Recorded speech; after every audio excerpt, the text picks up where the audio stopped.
people are aroused. I haven't seen people so aroused in a very, very long time. Do not come. Do not come. Hello, everybody. Welcome to the Punch Up Pod with Lila and Pat, our Sunday night shit show. Here we are. Pat, how are you? That was all sorts of problems there at the get-go. What's going on? I couldn't find our intro. I was looking right by it, apparently. But we must have just really pre-gamed way too hard, I guess. Right. Well, we are very excited for tonight, but do you have anything you want to share with me? Anything that happened over the weekend? Since we go Wednesday, Thursday, and then I don't see you for 2 whole days. It's crazy town. You must be having some serious withdrawal, I'm sure. Shaking like DTs, which reminds me I have to start my wine going. No, nothing exciting to report. Had a good weekend, didn't work. So that was nice. So how's life on your end? Good. Yeah, it's good. Just same old, just trying to smile on the outside while we're all just crumbling on the inside.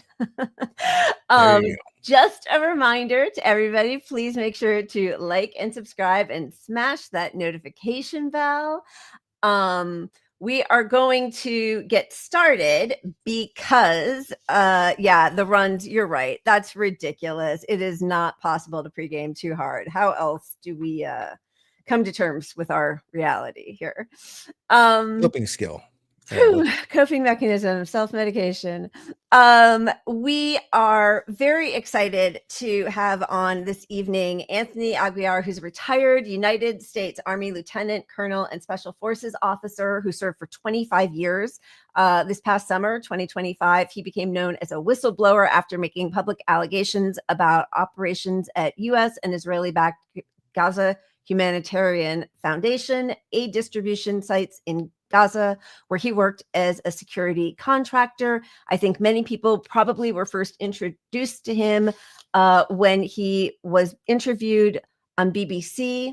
Just as a reminder, this was what we saw at the beginning. This is not a battlefield, though it might look like one. It's a food distribution point in Gaza. Bullets are kicking up the sand as men wait to get food. It's one of 4 sites run by the so-called Gaza Humanitarian Foundation, a joint Israeli-US scheme they say replaces the UN and keeps food away from Hamas. This video is of the foundation's armed American security guards opening fire. I think you hit one. It was filmed by a US soldier who signed up for the operation in Gaza after he retired and left, he says, when he saw American colleagues and the IDF killing civilians. The soldier is Lieutenant Colonel Anthony Aguilar, a Special Forces veteran of the US Army's Green Berets. He's in Washington. I spoke to him from a spot just near the Gaza border. I witnessed. Hello, Mr. Aguilar. Welcome to the Punch Up Pod with Lila and Pat. That is such a chilling clip, and to hear that voice saying, I think I got one, just blows me away every time. Thank you for what you've been doing, and welcome. Thank you for having me. I think everything that you two do to speak out and continue the truth is critically important. So I'm honored to be here. Thank you.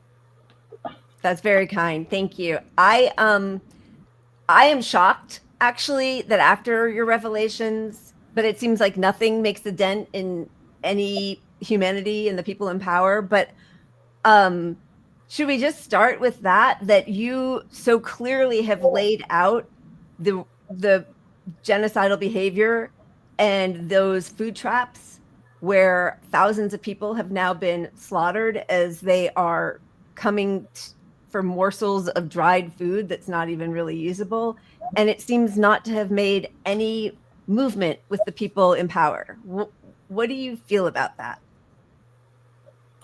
So I do think that it has pushed the needle a bit with some in power, but it has failed to register entirely with anyone in our legislative or judicial or executive branches that are paid by AIPAC.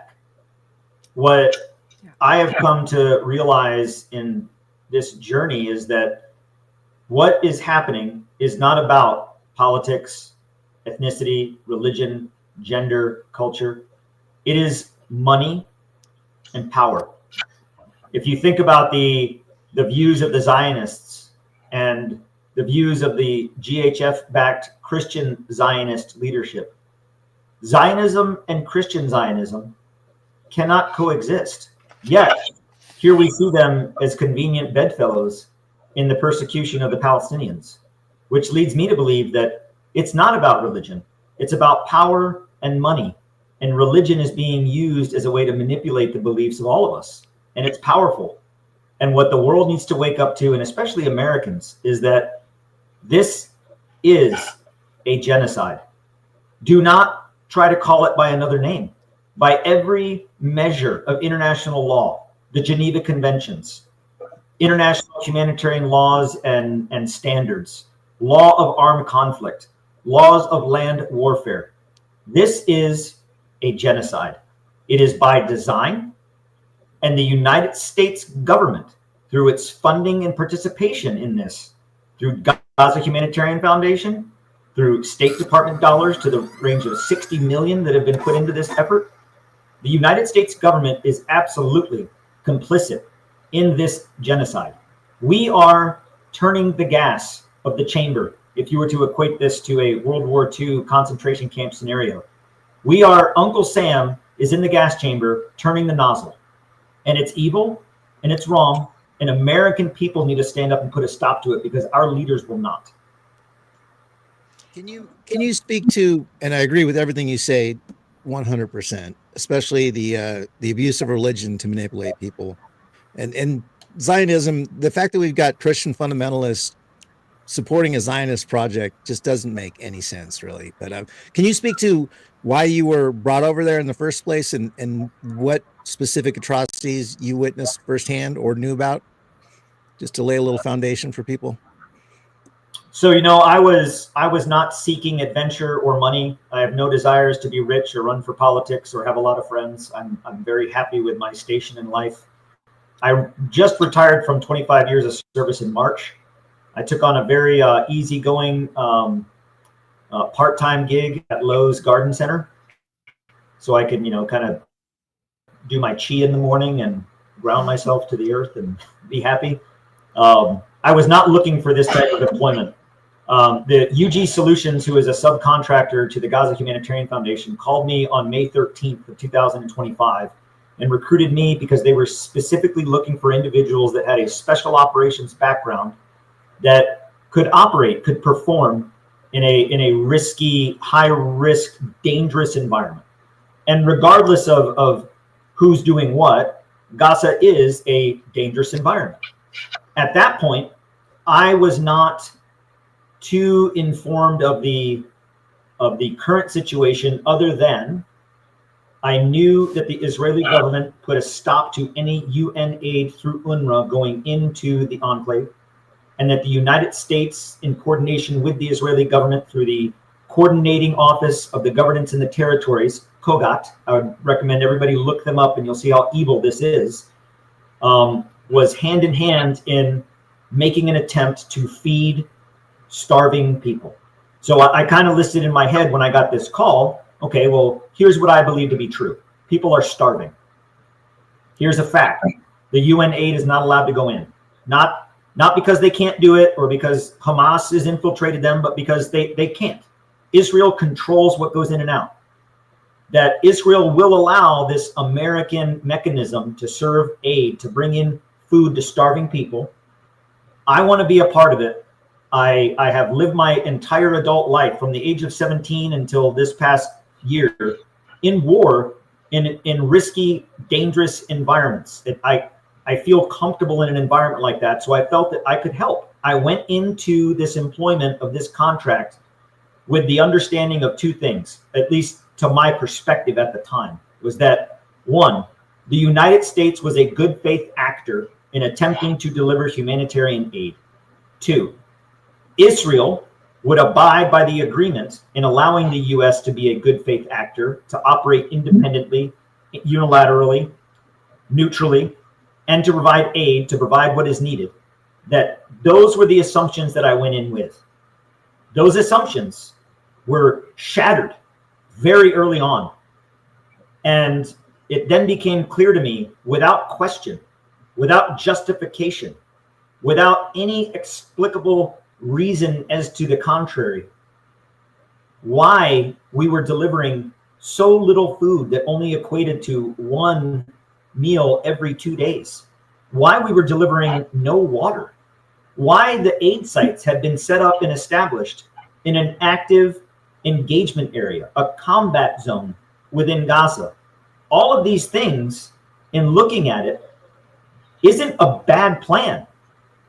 It's a horrible plan if you're doing humanitarian assistance. Right. It is a perfect plan if you're trying to commit a genocide. Right. And the facts were clear.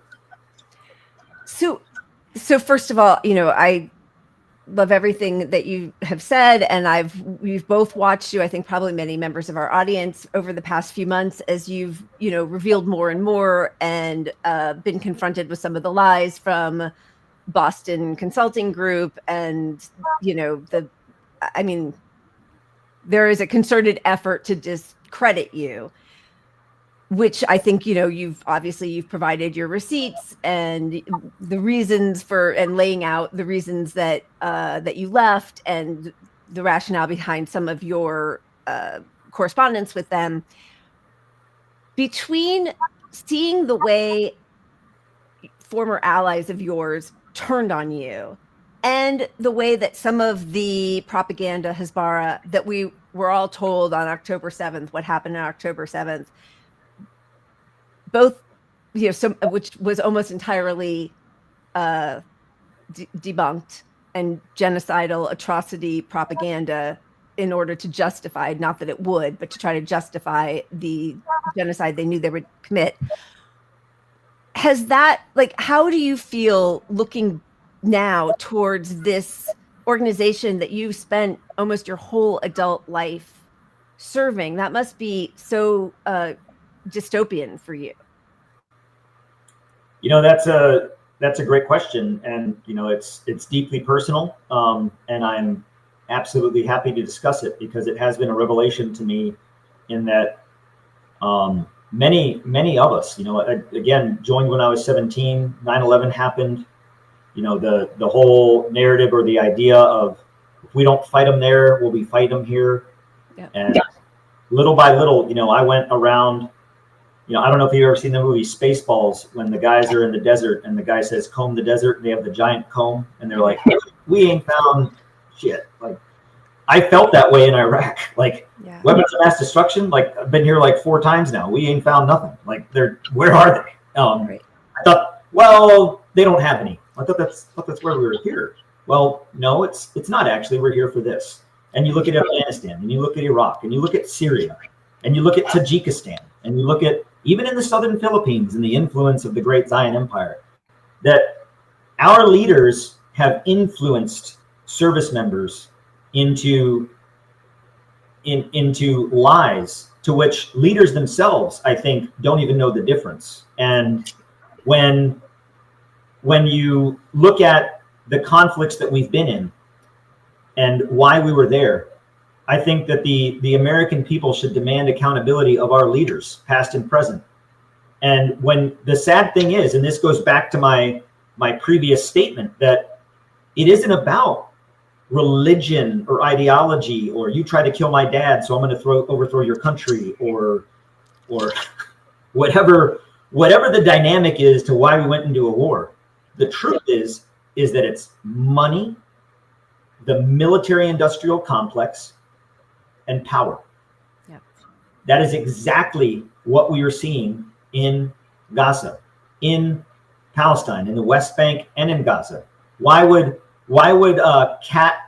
the company CAT want to not fund Israel anymore, where they make 200% profit on every D9 bulldozer they make here and send over there, and the Israelis will pay top dollar because that's what's taking down houses? Why would Raytheon or General Dynamics or any of these large-scale defense companies that are selling munitions and ammunition by the billions, with a B, billions, Why would they want to give up that cash cow? They don't care about the future of America. They care about the future of their bank account.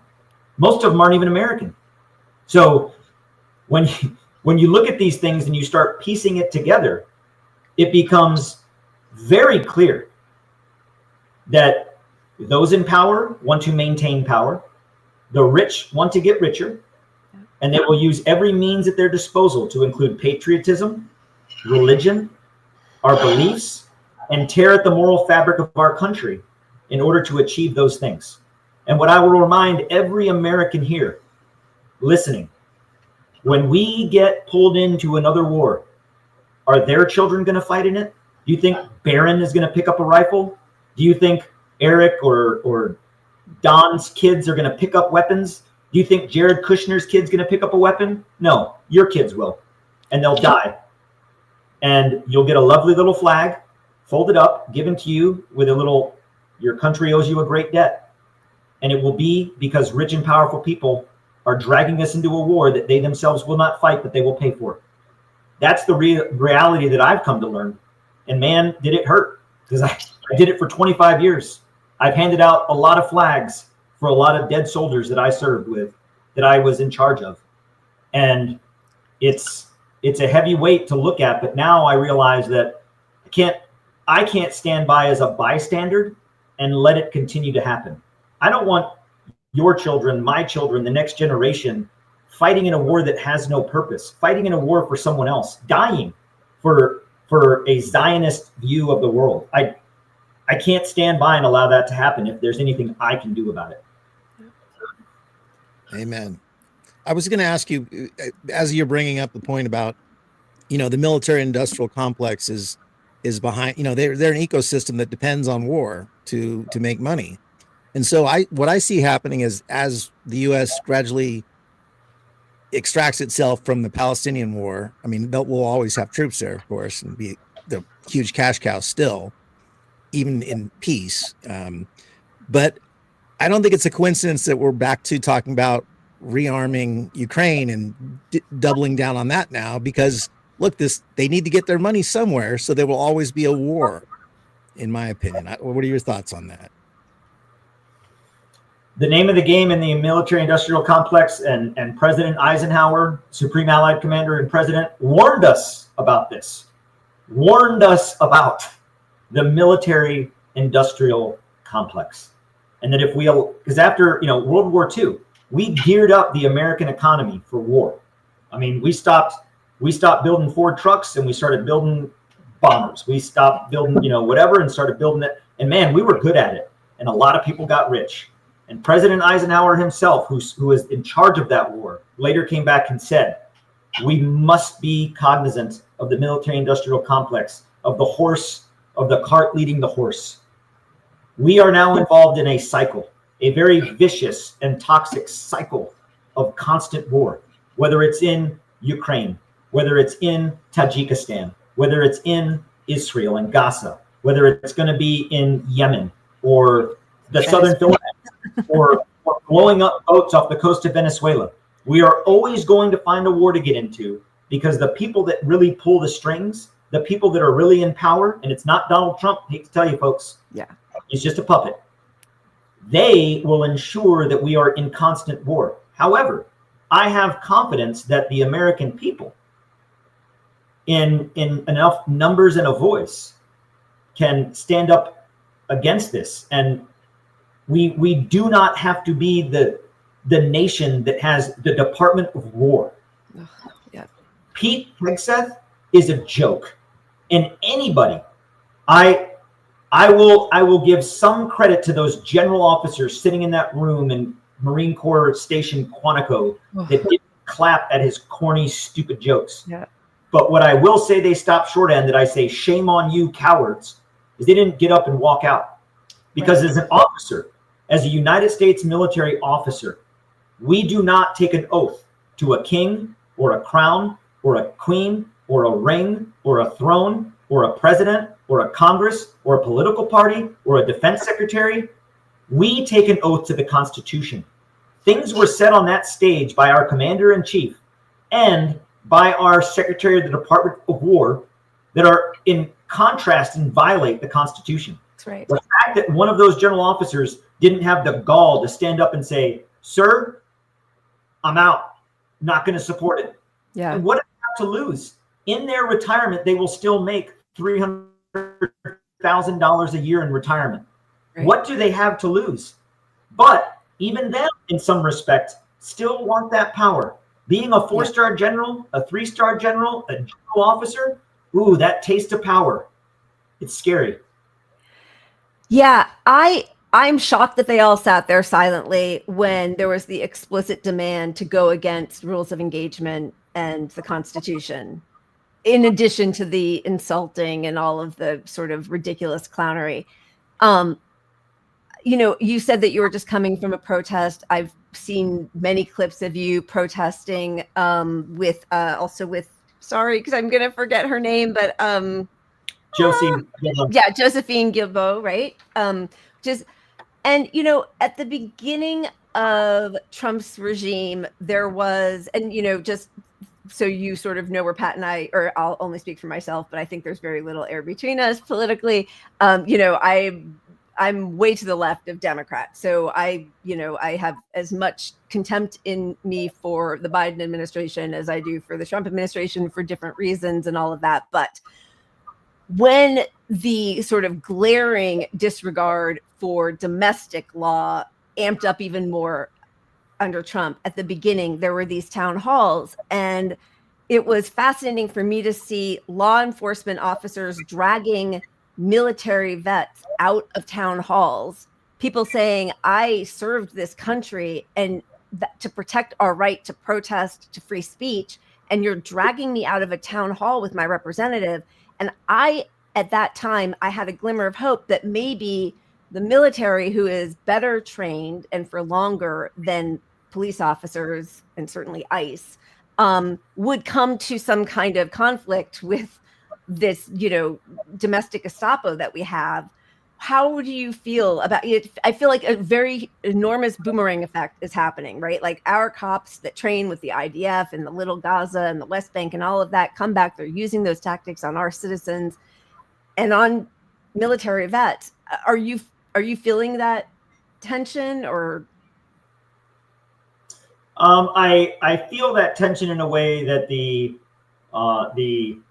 influence of AIPAC and the influence of the Israeli government is very strong, not only financially, but also ideologically. And you have individuals that would then say to someone like me, as of, you know, from before September 3rd, 2025, all the way back to June of 2000, I was a patriot, loyal, best officer of how many in my officer reports and whatnot. Right. But man, after that, I'm a traitor. I should be hung. I should be court-martialed. I should be drug outside and shot by a firing squad. All of things which the United States military does not do in its persecution of UCMJ anymore. So thank you for your opinions on that. But for all the people that said those things, what I would like to share with everyone is that here is the background to that. I didn't just show up one day and walk into Congress and say, "I'm going to make a scene." I had spent months going to the Capitol 2 to 3 times a week, walking up and down the halls with appointments or not, talking to congressmen, senators, and representatives on both sides of the aisle. Right. And for some, there was a lot of concern and a lot of engagement. For some, they could care less. And for others, they cared, but it was absolutely care to protect the interest of Israel, not the United States. One of those individuals was Senator Risch, who is the chairman of the Senate Foreign Affairs Committee.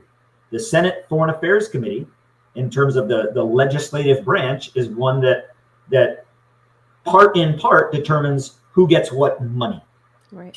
Senator Risch is one of the largest donors of AIPAC money. And for those of you who don't know what it is, it's the American Israeli Political Affairs Committee. Some people think it stands for Political Action Committee, and that's why it should be in the FARA. It's not. They have this very benign sounding name. Oh, we're just the American Israeli Political Affairs Committee. We just educate and inform. Bullshit. They're a political action lobby, and they pay a lot of money. And Senator Risch is one of those. He chairs that committee. So I went to that committee specifically to sit in there for the committee that he was chairing. It also happened to be the same day that the Global Samud Flotilla was in Tunis. And on that day, in that hearing, was the nomination of the American ambassador to Tunis. So things came together to where it was a good time to do it. Now, inside that chamber, all I didn't throw chairs or like take my clothes off or dance around the hall. I stood up quietly with a copy of the Constitution in my hand. And I held it up with my right hand and I said, the United States is complicit in genocide. You took an oath to the Constitution and you're in violation of it. That's all I said. And then I got tackled and dragged out. And honestly, it did shock me. I thought I'd be told, hey, be quiet, or hey, thank you for your opinion, service member, or Mr. Aguilar, please sit down. Okay. The fact that they chose that route to it further shows me that these are Gestapo tactics right out of the book. Yep. Right out of the people that wrote the book.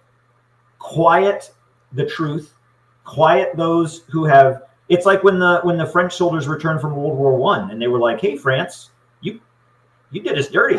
And the French were like, oh, how do we keep the vets quiet? So that same thing taking place here. So what I would like everybody to know is that in no way did I violate my oath. I took an oath to the Constitution. If you don't know what oath an officer takes, look it up. It's only 2 sentences. I swear an oath to the Constitution to defend it against all enemies, foreign and domestic. I take this oath freely without reservation, period. That's it. So if you don't know what oath that I took, don't say that I violated my oath. Go look it up. I did not violate my oath. Being in uniform does not violate any Army or DOD regulation. It violates a DOD instructional that dictates uniform wear for those that are on active duty. I'm not on active duty. So nothing I did was wrong or in violation of anything. In fact, it was right. And what I want to further, the police that arrested us, I'm a Hispanic American, but the police officer that arrested me, who is a Black American, and took me outside and pushed me into held me against the wall and cuffed me. I said to him, I was like, one generation, your father, your grandfather weren't allowed in this building. Why? Because of people like that who are ignorant and won't listen to the truth because it doesn't suit their personal need or their personal vision of the world. Think about that. We're in the same boat, my friend. It's not money, or excuse me, it's not religion, it's not race, it's not color, it's not creed, it's money. And if anyone out there doesn't think that the tides can turn and you can be the next that's shackled in chains or forced to shut up, you're ignorant and you should read. Pat, do you have a question? I have so much I want to say, but I don't want to step on your toes. Well, or I just want to add. Yeah. I just want to add to what you're saying, and not only has the money taken over our politicians, but now the IDF and the Israeli interests have taken over all of our social media because more and more young people are disregarding CNN and CBS and ABC. Although they've got censorship divisions there run by people with Israel's interests first and foremost.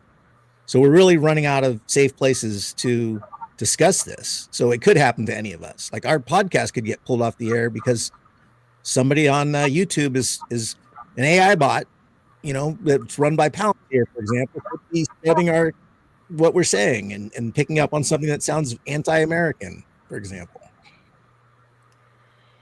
Yeah, it's pretty bleak. Do you feel like they're, this is a big comment, so I'm going to read it in a moment, but I don't want to block your face. When you were working with the so-called Gaza Humanitarian Foundation, there were other ex-military with you, and did they have the same response as you did to what was happening?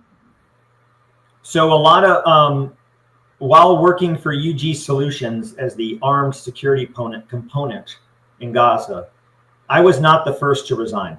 There were many that resigned before me for reasons of the exact same reasons.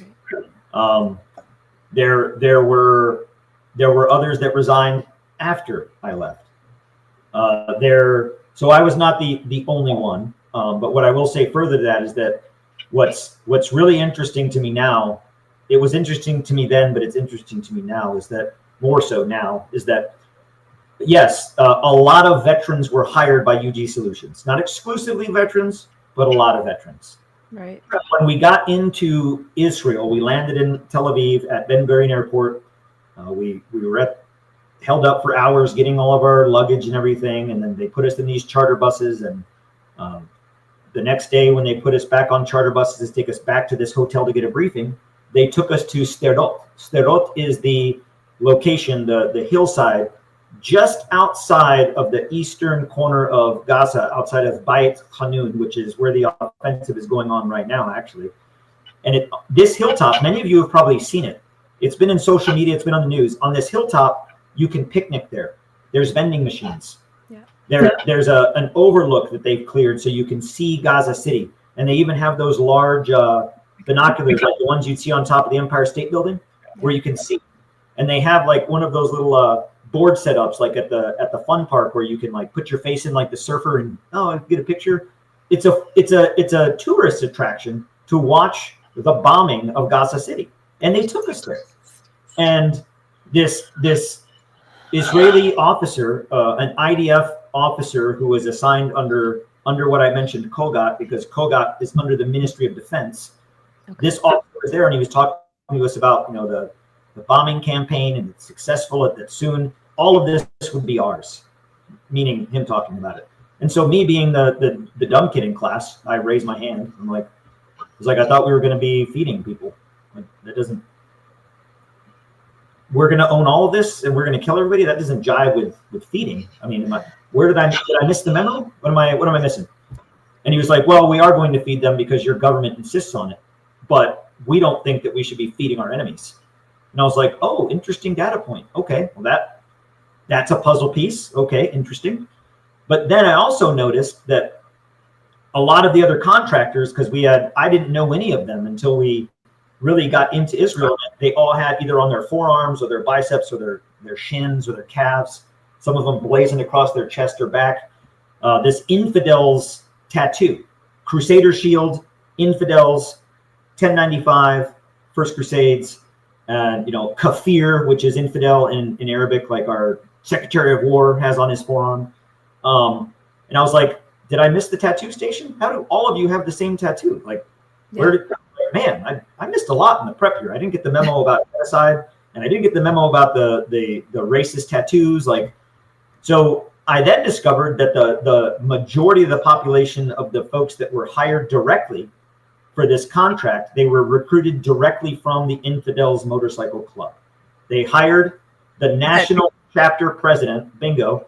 They hired the national president of the Infidels Motorcycle Club, Johnny Mulford, who was who they put in charge of the contract, who then recruited people from his club nationwide, plus a chapter in Germany, to then be the contractors for this. So a lot of them, not all of them, but a lot of them not only think that what they are doing in Gaza is a pilgrimage or a crusade, or their calling in life to kill Muslims in the Holy Land.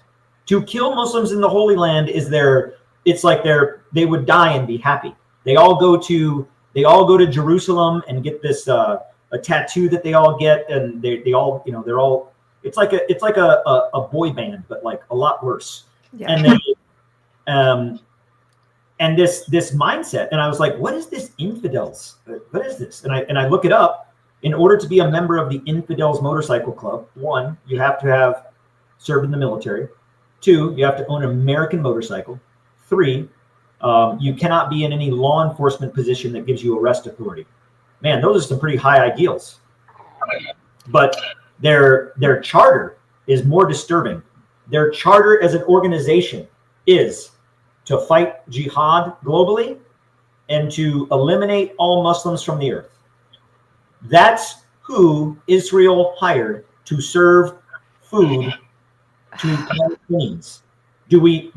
Does it need to be made any clearer? Wow. Oh my God. That's so disturbing. I didn't know about their charter. I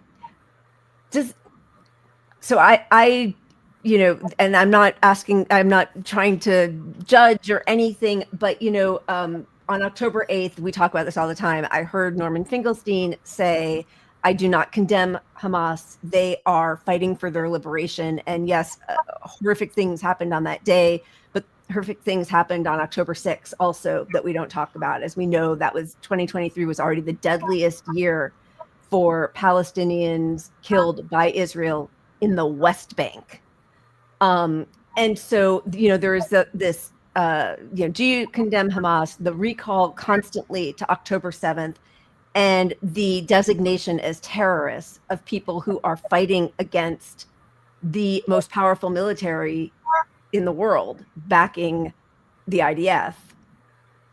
How does that make, did that cause any change in you, in your feeling about Hamas? Or do you, what we have heard and seen in reports from very early on after GHF started was that the armed gangs were not Hamas, they were ISIS. So there's all of these people we've been told were terrorists. Now, we're in league with them. We put one of the top terrorists, Al-Qaeda, in charge of Syria. Everything that people were sold for so many decades was that, these are the bad guys, these are the terrorists, we're the white knights in shining armor spreading democracy. And it feels like it's almost impossible for anyone to continue to believe any of that anymore. Was there a shift for you, or had you already seen so much of that in Iraq anyway, in Afghanistan? Yeah, this vision of the white knight on the white horse charging to save the damsel in distress. I had that vision of myself, and then I ran through the puddle of Syria, and the paint washed off, and I was on a donkey wearing aluminum foil. So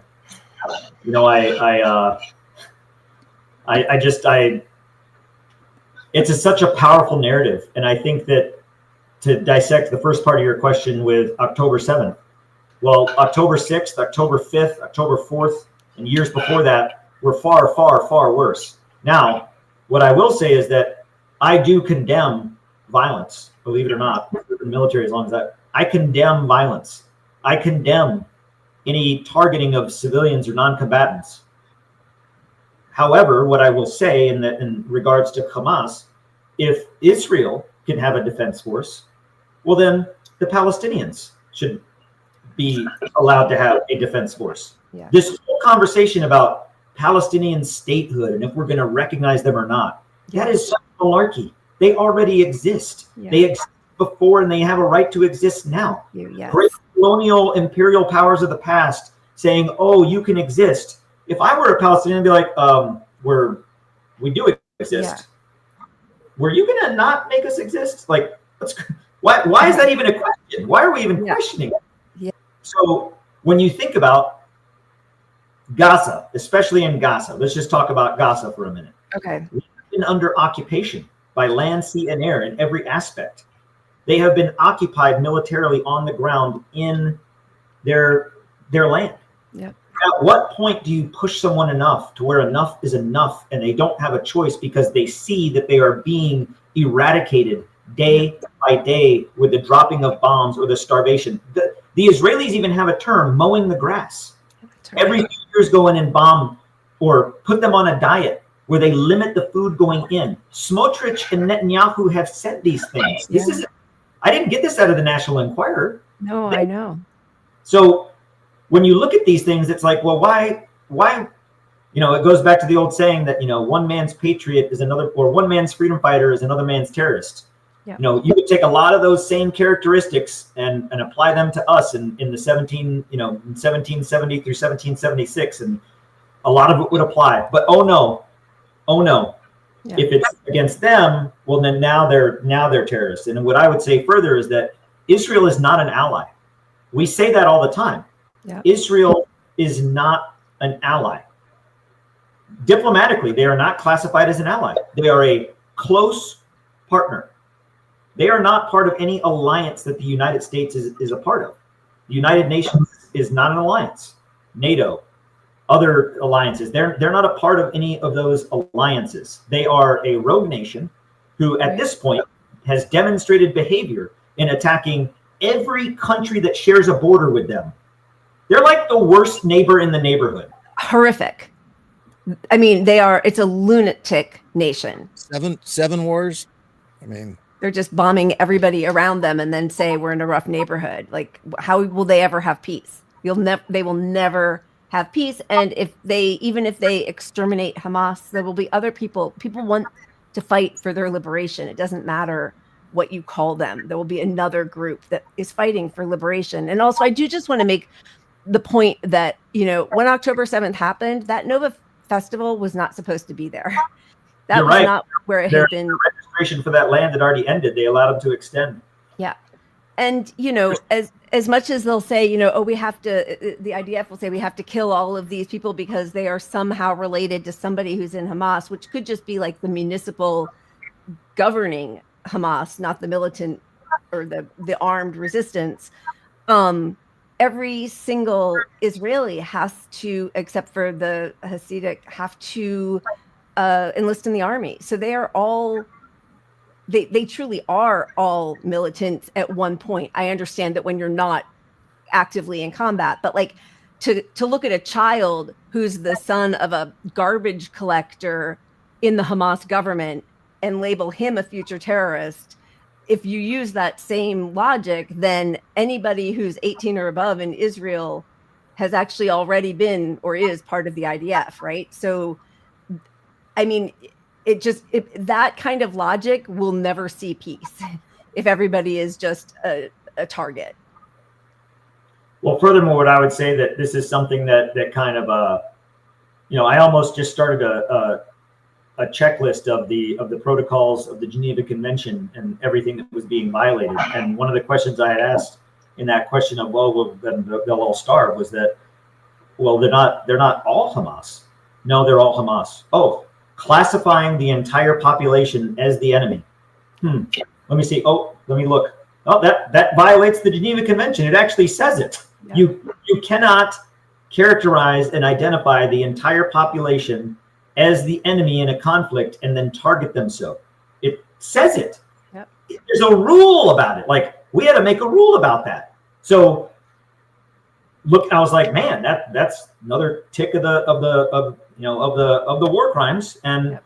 It's disgusting that when I talk to some of our leaders, our politicians, our elected legislative officials on both sides of the aisle, bicameral on both sides of the House and the Senate, and I talk to them, when I speak to them about these atrocities of the killing of children in mass, the indiscriminate and the discriminate targeting of children and women and men that are non-combatants, that are unarmed civilians on the battlefield, and that they're being targeted, the response from a lot of these folks isn't, oh my God. The response is, oh, we know. Yeah, we know. We support it. They're all Hamas. And I'm like, you're an American lawmaker, and that came out of your mouth? Shame on you, tyrant. And they have no shame. Randy Fine and the, who's the other guy? Blessed? I can't remember his name, but they are very vocal about their genocidal ambitions. We had an American lawmaker, Mass, I think it is, Brian Mass. That's who I meant. I said, yeah, Brian Mass, yes. Into the halls of Congress. What? I mean, if that doesn't show you that our lawmakers have been compromised by money or ideology from a foreign government, I don't know what will. Yeah, the question, Brian Mass, and look at Fetterman. Fetterman never puts on a suit, and the first time he did was to go to when Netanyahu spoke. If you can get Fetterman to a suit, that's who your daddy is. And Trump pushing Netanyahu's chair in. Well, the picture of when the administration gave Milikowski, I don't call him Netanyahu, gave Milikowski the phone to call Qatar for the pre-scripted apology. Our president is sitting there in the Oval Office with the phone in his lap like he's an errand boy. I thought our president ran on America first. For all of you out there that voted for Trump, for everybody that voted for Trump, he's not putting America first. He's not standing tall as the strong president. He's not the president for peace. He didn't agree to a peace agreement. He got talked into a document that will go down in history as an embarrassment to diplomacy. Yeah, and Yeah. what are your thoughts on the peace agreement? Because it seems like it's being crafted so Israel can break it willy-nilly a month into the thing. Oh, well, they've already not only broke it, not even abiding by it. I mean, the president made the announcement from the Oval Office like he was talking about the moon landing, and at the same time, Israel continued to bomb the Gaza Strip, not in Gaza City, but they were bombing along the Rashid Road, which is the coastal corridor which connects the north to the south. They were bombing along there. Oh, we weren't bombing Gaza City. We said we'd stop bombing there. We didn't say we're going to stop bombing all of it. It's like, okay, so they're playing games. And what Trump got walked into, because he's not a diplomat and he doesn't have understanding of policy and politics. And what I will give Milikowski is that guy is a politician and he is crafty. Yep. It's like Milikowski showed up to play checkers and Trump is playing marbles. I wouldn't even say, or excuse me, chess. Chess and marbles, yeah. Trump's not even playing checkers. And when I saw them read these 20 points and it goes boom, boom, boom, boom, boom, and I'm just listening to it being read and then reading it on my own, it really kind of harkens back. And if anyone that you haven't read this, the Berlin Conference of 1885, and in that conference, in the European colonial powers breaking up Africa, divided this. If you look at Africa, you'll see that they fall along lines of latitude and longitude. It's very convenient, right? And the tribes of Africa were like, we didn't agree to that. That doesn't work for us. You're cutting our tribe in half. You're cutting, actually, this state that you made cuts 4 tribes in half. That's not going to work for us. There's going to be war forever. And the colonial powers under the Berlin Conference were like, you'll figure it out. And now look at how Northern Africa has been left. It's the same thing. We did this peace agreement, and we did not invite or bring into the conversation of this agreement the other side. I mean, I don't understand how this is being allowed by all the other, NATO countries or countries in the UN, or, I mean, there are 195 countries and versus Israel and the US. Because, I mean, I think Europe is slowly peeling away. I think BRICS has sucked a little bit of the wind from the sails, but now it just feels like it's, like a smash and grab at this point.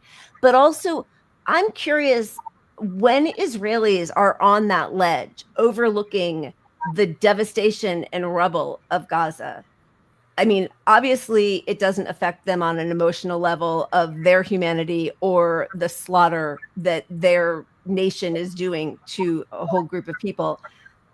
So even like that aside, how can they look at that and think, oh, that's going to be our Gaza Riviera? I mean, it is so clearly an ecological disaster zone of cancer and toxic air and water and soil. Like, it just feels like such a disconnect from their idea of what it's going to be. And Trump also, like his Gaza Riviera plan. I don't understand when they think this will ever materialize. Nobody will ever want to go there to vacation. Like, that's insane. You would sincerely hope not. It would. But I mean, I look at our own country, and under the Manifest Destiny, when we rooted thousands of Native Americans off their land and put them onto reservations, and you put in a what's that water park? You put in a Great Wolf Lodge, and you'll get people to forget a lot about genocide. So, oh my God, it's sad and it's disgusting, and that is why those of us that are living this and have seen it and know the truth need to not let this disappear into the annals of history and become unknown. We have to maintain awareness of what's happening, because that is what the people involved want us to forget. They want us to forget this so that when they're making billions of dollars, well, I guess at that point with the value of the dollar would probably be trillions of dollars on their beach resort Riviera of Gaza, people will forget. People don't forget. Do not forget. One thing, what actually disturbed me more than the hilltop overlook in Sderot. Again, it's designed as a tourist attraction. Yeah. Picnic tables, vending machines, vending machines that have a sign in Hebrew that said, buy a snack because they can't. And you're like, what? It's horrible. And, but what I saw that actually disturbed me more, that actually made me feel almost sick inside, was, so the town of Ashkelon.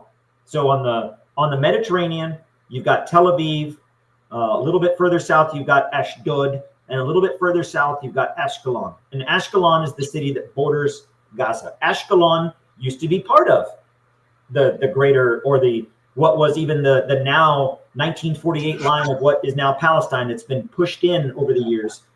But Ashkelon used to belong to the Palestinians. There is even under the modern construct. So in Ashkelon, there's a sports bar on the beach where a lot of the American contractors, because they put us in a hotel in Ashkelon at two of the big luxury hotels in Ashkelon. And there's a resort, a beach resort right outside the hotel on the beautiful Mediterranean, white sand, beautiful waves.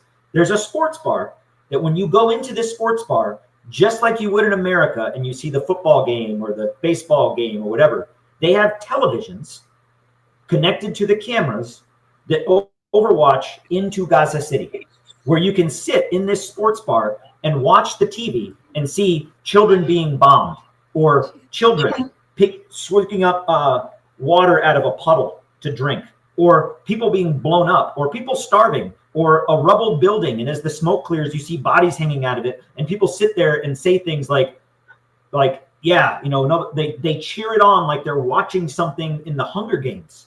And there are Americans, GHF contractors that are staying in Ashkelon that frequent this place and join in with the cheering of the people that they're supposedly trying to feed. It is disturbing and it is disgusting. And when our senators and our congressperson or our representatives from our Congress go on these all paid for Israeli education trips, can you get more communist than that?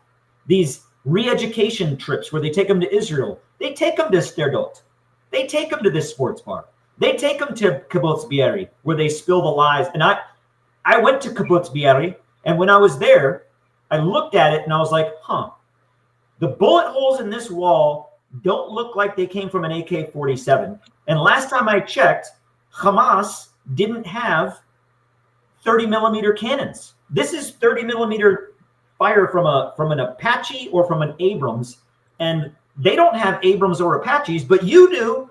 You have Apaches. How did these bullet holes get here? And then that led me to looking up the Hannibal Directive, and they don't even deny it.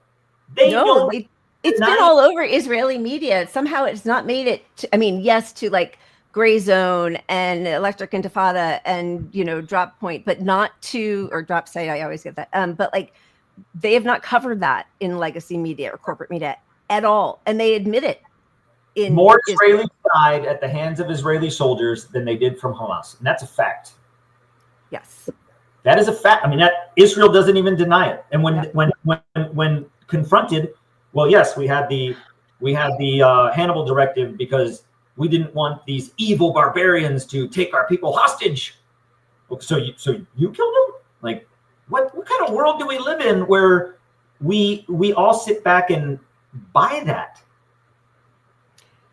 Well, and also just to see, you know, even if you are an America First person, you know, there are something like 40 some odd Americans who have just been kidnapped. There are Americans who have been rotting in one of the torture dungeons. This young kid, I think he's 17 years old, who's been there now for months. Nobody's doing anything about him. Yeah. I mean, there are American citizens, journalists who have been killed there, and nobody is doing anything. And watching other countries' hostages coming back who were kidnapped off of the Flotilla last week. And I think there's been one U.S. citizen who's been released. It's, well, one. So out of those from the GHF, the Global Salute Flotilla, they obviously allowed, you know, after they roughed her up and embarrassed her, they allowed Greta Thunberg to leave. and others because of the high profile that their incarceration would bring upon Israel. But the rest of them, all the rest of them, are in the prison in the Negev desert where they put all political prisoners. It's basically the Israelis' version of the Siberian, going up to Siberia. Never going to see you. Site. Yeah. Like a black site. Yeah. And they're being held there. And amongst the group of Americans that are being held there are American veterans, Marines, Army Rangers, Navy, Air Force, veterans who were on that boat. Veterans.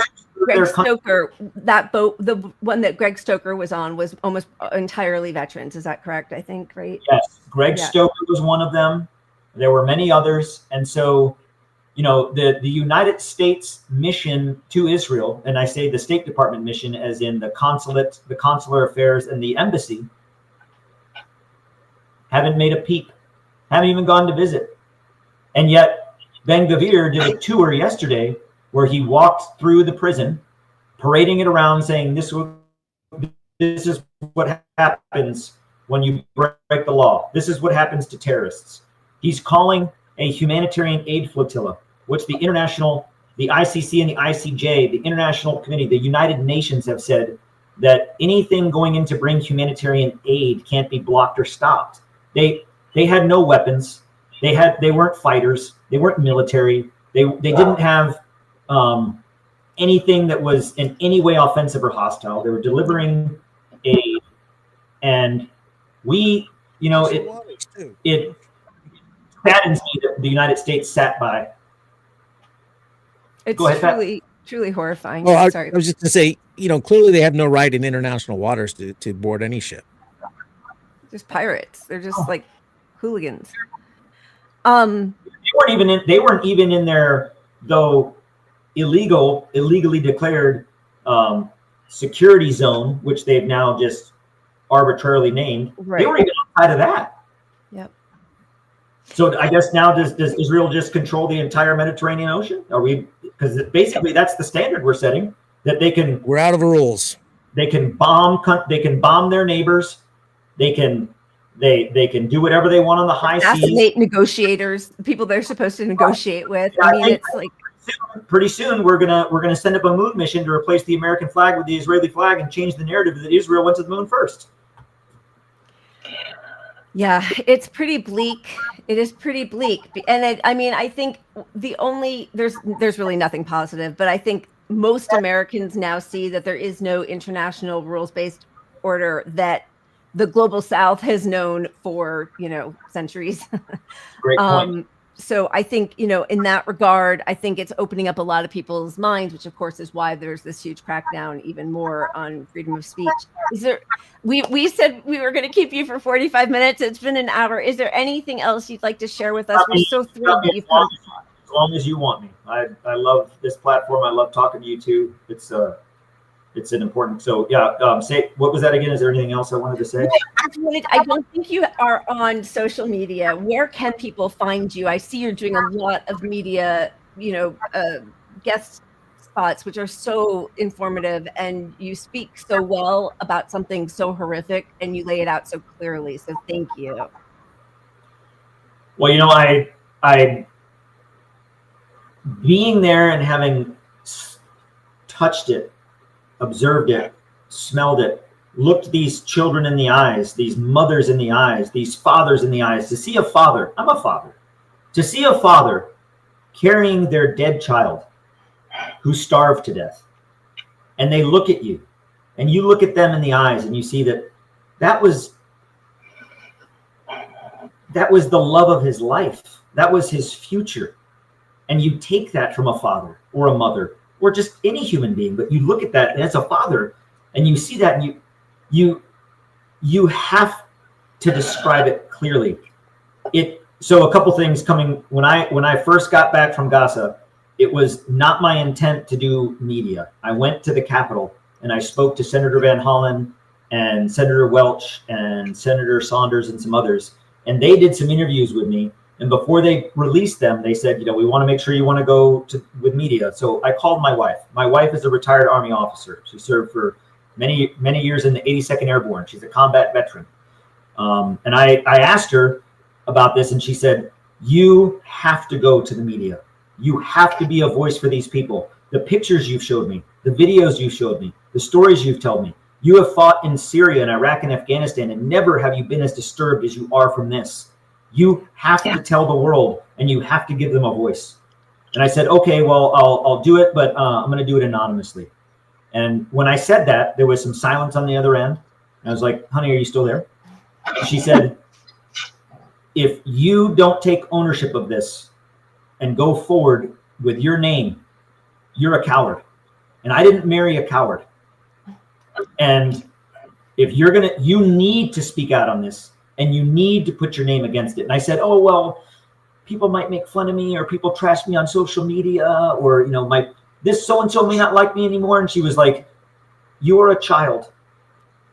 Grow up. I love her. I love her. I was like, so I got my marching orders. So for me, the way I think about it is that my wife, my family, my parents, my friends, you know, I'm 44 years old. I'm not looking for new friends. In fact, fewer friends, the better. So where I am in life, I don't care what anybody out there that I don't know or that I've never met says about me on social media. Some guy that has, his name is like Cheddar Pants Cracker Face. Like, who cares? I don't care what Cheddar Pants Cracker Face says about me at 2:00 in the morning on his live platform. I don't.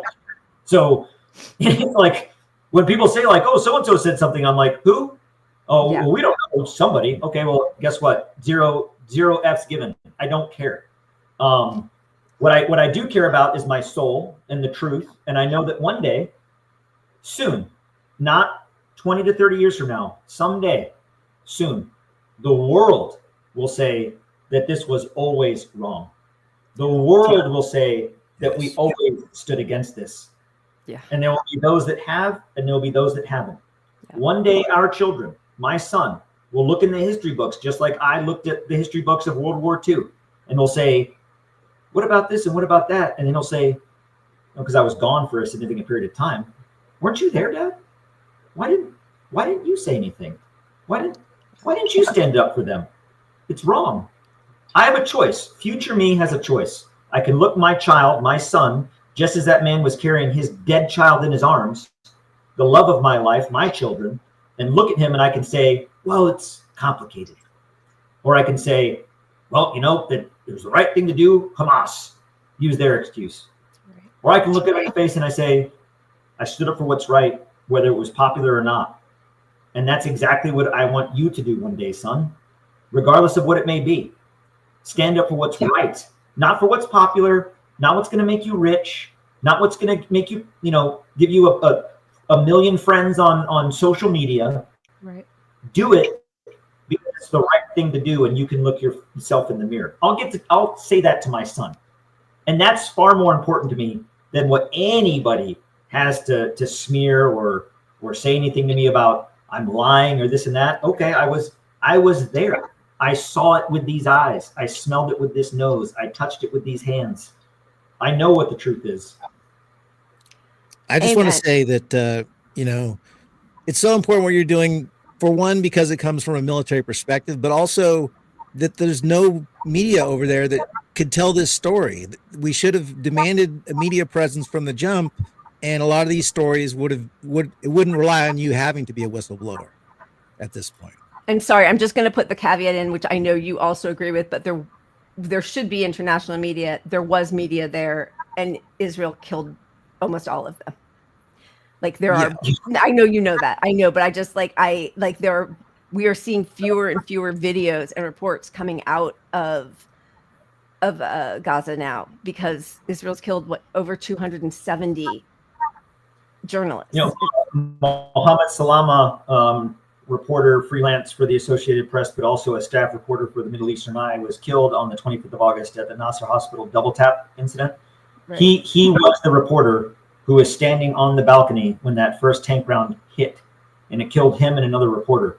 And he was someone that I would call a friend. I had spoke to him about what was going on in Gaza. He had talked to the family of Amir. He was actually working on a story because he had confirmed that Amir, the boy that I met on the 28th of May, had been killed. And you know, 2 days before that, on the 23rd, the Gaza Humanitarian Foundation, the UG Solutions, the infidels, had a source, one of his sources for this story, and detained them and questioned them, interrogated them. And then 2 days later, he's dead. This is not an accident. They are designing a genocide. And the first step in a genocide, dehumanize the population. They've been doing that for years. Right. Step 2, kill all the media. The most dangerous thing to the Israeli regime is a camera. Absolutely. Yeah. I was going to ask you, because your telling of the story of your seeing Amir and the way he kissed your hand, we showed that when you first came out with it, and we were all sobbing. And then the development of them again trying to obfuscate the story and say, oh no, we found him, he's safe, he's with, and then the proof that that was a different child that they were showing. But so I was going to ask you, they are, for certain that Amir was killed, like, or nobody's been able to find him. I have a video that was sent to me from Muhammad Salama that shows Amir dead, and it's gut-wrenching. And but also I was there, and what I saw, and what I would further say is that when you look at this, breaking down, just talking about the situation, the fact that the Gaza Humanitarian Foundation focused on that aspect and not understanding, the truth is that, like, okay, was I at site number 3 on the 28th of May? Yes. Right. Did this young child come to me and speak to me and the other contractor standing next to me and have an engagement with us? Whether, he obviously kissed his hand, right, and kissed mine, and that there was an engagement. I saw this boy. Was this boy then pushed off of the site by UG Solutions contractors who use stun grenades and tear gas? Yes. Were the IDF shooting at that intersection? The video that you saw, that you showed in the BBC clip in the very beginning, and everybody should know, I want everybody to connect this. That video clip is that intersection where the exit of site number 3 intersects with the Marag corridor, where you see everybody lying down on the ground, and you see that kind of that strip of dirt up there. That is the Marag corridor. That is the intersection of which the thousands of Palestinians get shot at and gunned down every day by the IDF. Those bullets coming in that you see hitting off the ground, and then some of them going into the crowd, are fired from the coaxial machine gun of a Merkava tank at that site, at that exact location. That gunfire you saw is the exact situation that Amir and others would have ran into. So all of these are facts, undeniable. Right. So they're making a point of, like, whether he was dead or not. Right. Right. What about all the other stuff? Exactly. What about the fact that he killed his family, or the fact that he's an 8-year-old boy who's wandering tens of kilometers by himself, who's starving with no water, who then has to retreat through gunfire? Whether he lived or not, right, that's the story. Yeah. But that young child, like many, many others in this war, in this genocide, have been killed by the thousands. They want to take this one piece and say, oh, look, we're great, this one boy made it. Like the underlying condition of people they're that's right. Like, it just, and the entire condition of that, in the displacing the population to these food sites, puts a Palestinian in a dilemma. Do I starve to death, or do I go to this site and risk getting killed? There's risks to both. And now it's even gotten, what I would say is even more disgusting and more nefarious, that the United States must be held accountable for. They are now, because they've established the Humanitarian Assistance Transit Area to the south, which is a concentration camp. Right. Every survivor from the north will be moved to the south into this camp, where American UG Solutions guards will stand guard on this camp. There's no running water. There's no sewage. There's no food being brought on a regular basis. There's no medical facilities. There's no prime power. So you're going to have people there that are dying of starvation and disease. And when they reach this site from the north, they survive the journey. They get biometrically enrolled. a biometric enrollment device. Everybody, if you can Google it and look it up. It's called the Seek 2 from Crossmatch. That's what they're using. Fingerprint, iris scan, photo into the database, and you get to go inside. And you know who then controls that information? The Israeli government. Right. There's another, the Nazis did the exact same thing. It's like they just took the playbook. They've actually compared themselves to Nazis. They've said, we want to do exactly what Goebbels did. We want to do what Hitler did. We're going to turn this place into Auschwitz. I mean, they say that out loud. It's the most amazing thing. They're quoted in Ynet and, Times of Israel. I mean, I just... Times of Israel even quotes that. And Times of Israel quoting that, they don't see it as being anti-Israeli. They think it's great. Look at this. Yeah, it's great. Of course we want to. You're the Übermenschen now. Yeah, me too, Jen. I mean, just between crying and rage, and it is such a blight on humanity. And I just when we go through, we've been doing the show now for several years, but going through some of the graphics and the articles and the clips from 2 years ago and thinking it couldn't get worse than this. And then every day you see something more horrifying, and that it's, I feel, I just can't believe this is happening and we can't stop it. And, so inspired by people like you, who I think, it probably went against your core on some level even more to have to see some of the people you had worked with or thought were the good guys for such a long time, and have to reassess that. I think must, be ground shaking on some level. I know for me, I'm Jewish. I was raised not super religious, but certainly, with the soft Zionism that I think most people in the US were brought up with, like, oh, Israel needs to exist for Jews to be safe, that sort of thing. I've never been to Israel, but like that. So even just for me to shift in the last, 20 years, as more information became so much more available on the internet, I could access old documents. I think a lot of us are having to sort of just re-examine the foundation that we were raised on. And that is difficult work, but it is so important because nothing will change otherwise. And yes, it's the stories of who we are as a people and our land and where we come from, as even in the United States, is this melting pot, is important, and it's a powerful narrative. And that is why Miłkowski and the Zionists use that narrative, because it's powerful.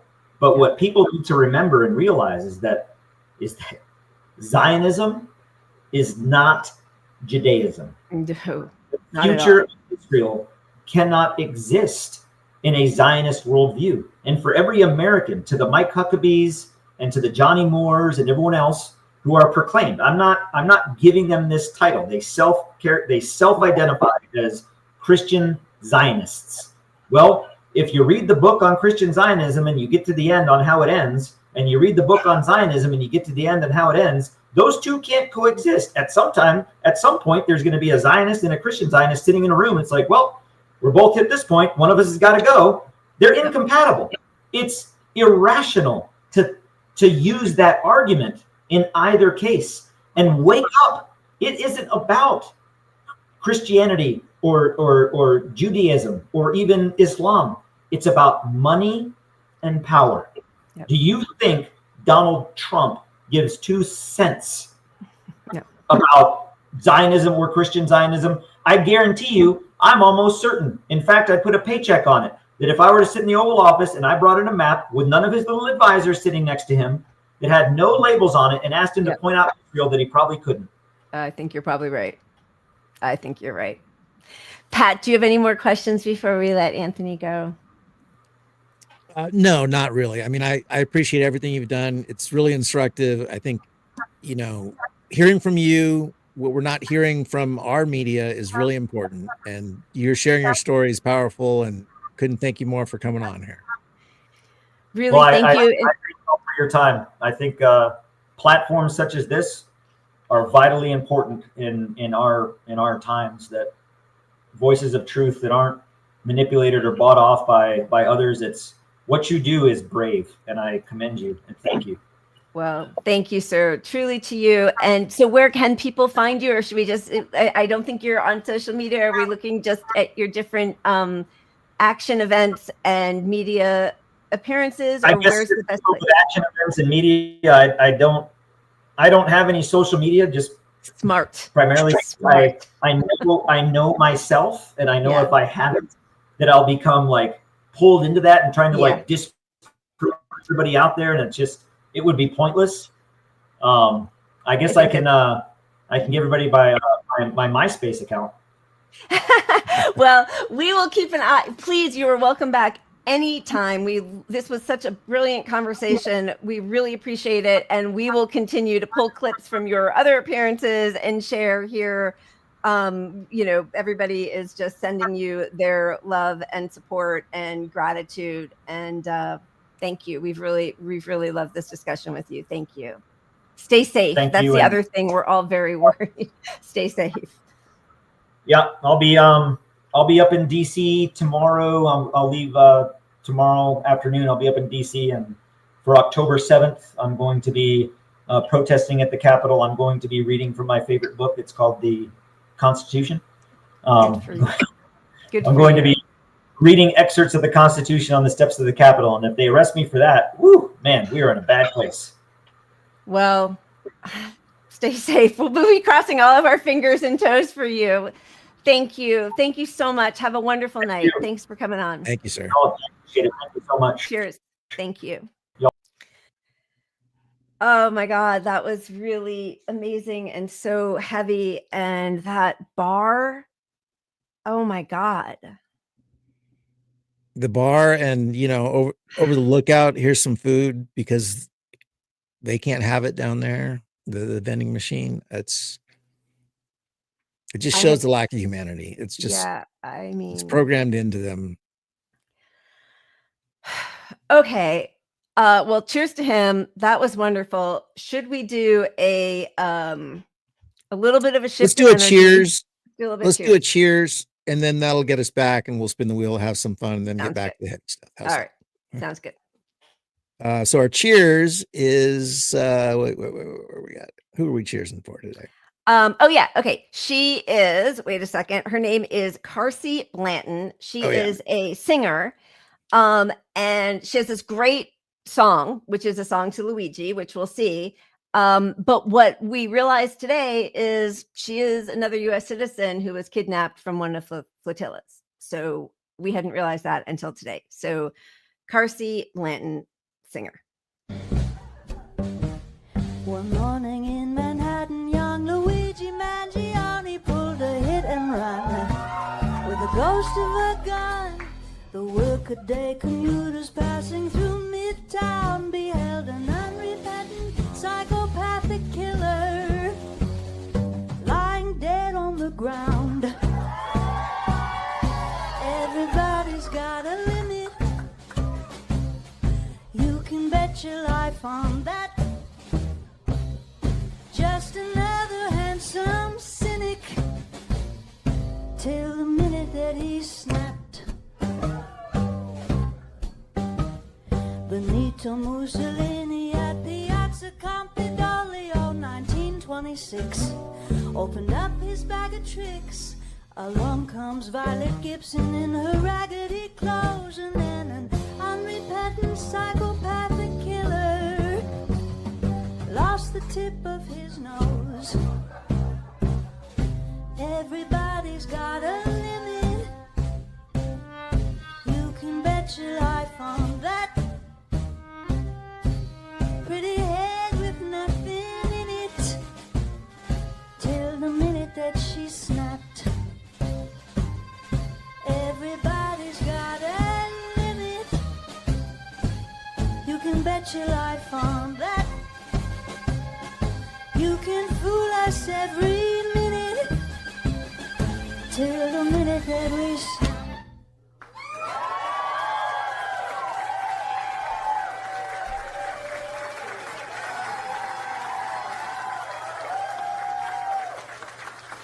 Thank you. Hi, it's So if you're watching this, we've been intercepted in international waters by the Israeli military, which is illegal, and I'm currently in Israeli detention. How did I get into this mess? I'm an American citizen, I'm a Jewish person, and I'm a musician, and for all of those reasons I consider it my duty to try and make a problem for my own government, because my government is enabling a genocide in Gaza. There are more than 500 of us on this mission. Probably all of us are currently in Israeli detention, and we're all trying to do the same thing here. And what I would like for my message to be, because I don't know how long I will be in detention, is that you watching this can also make a problem for your government. You can try to intervene and get us released, the Flotilla participants, but more importantly, you can try to organize with many other people and make it politically impossible for them to keep supporting the genocide.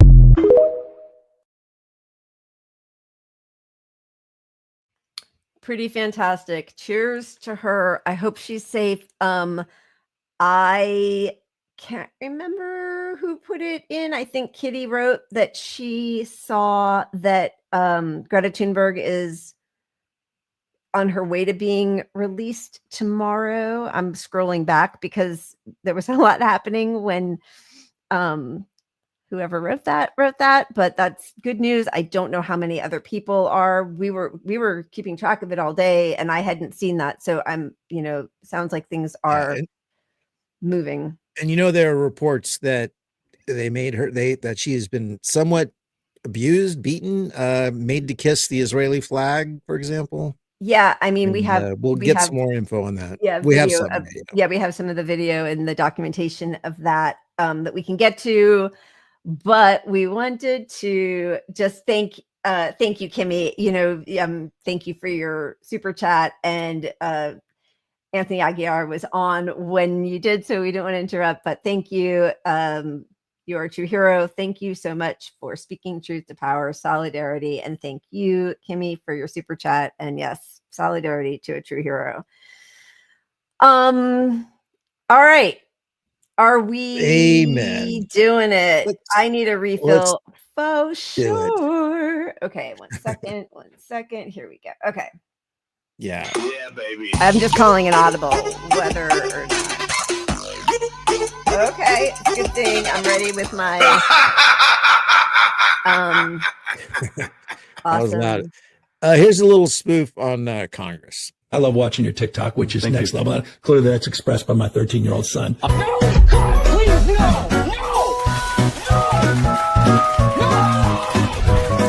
No! Benjamin Netanyahu, the Freddy Krueger of Gaza. The school shooter, heavyweight champion of the world. The man's killed a lot of kids. My friends, the terrorist state of Israel want Palestinian civilians to die. Every man, woman, and child in Gaza.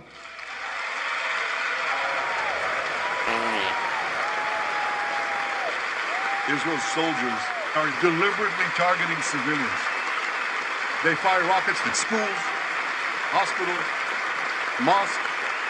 They even shoot Palestinian women and children when they try to leave the war zone.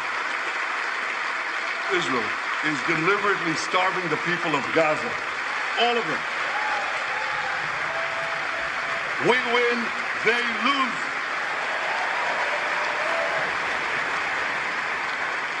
I want to thank President Trump for his leadership.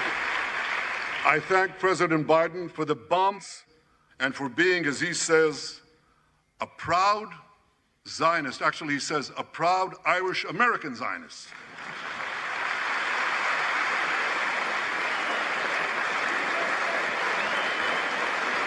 May God bless the great alliance between Israel and America forever.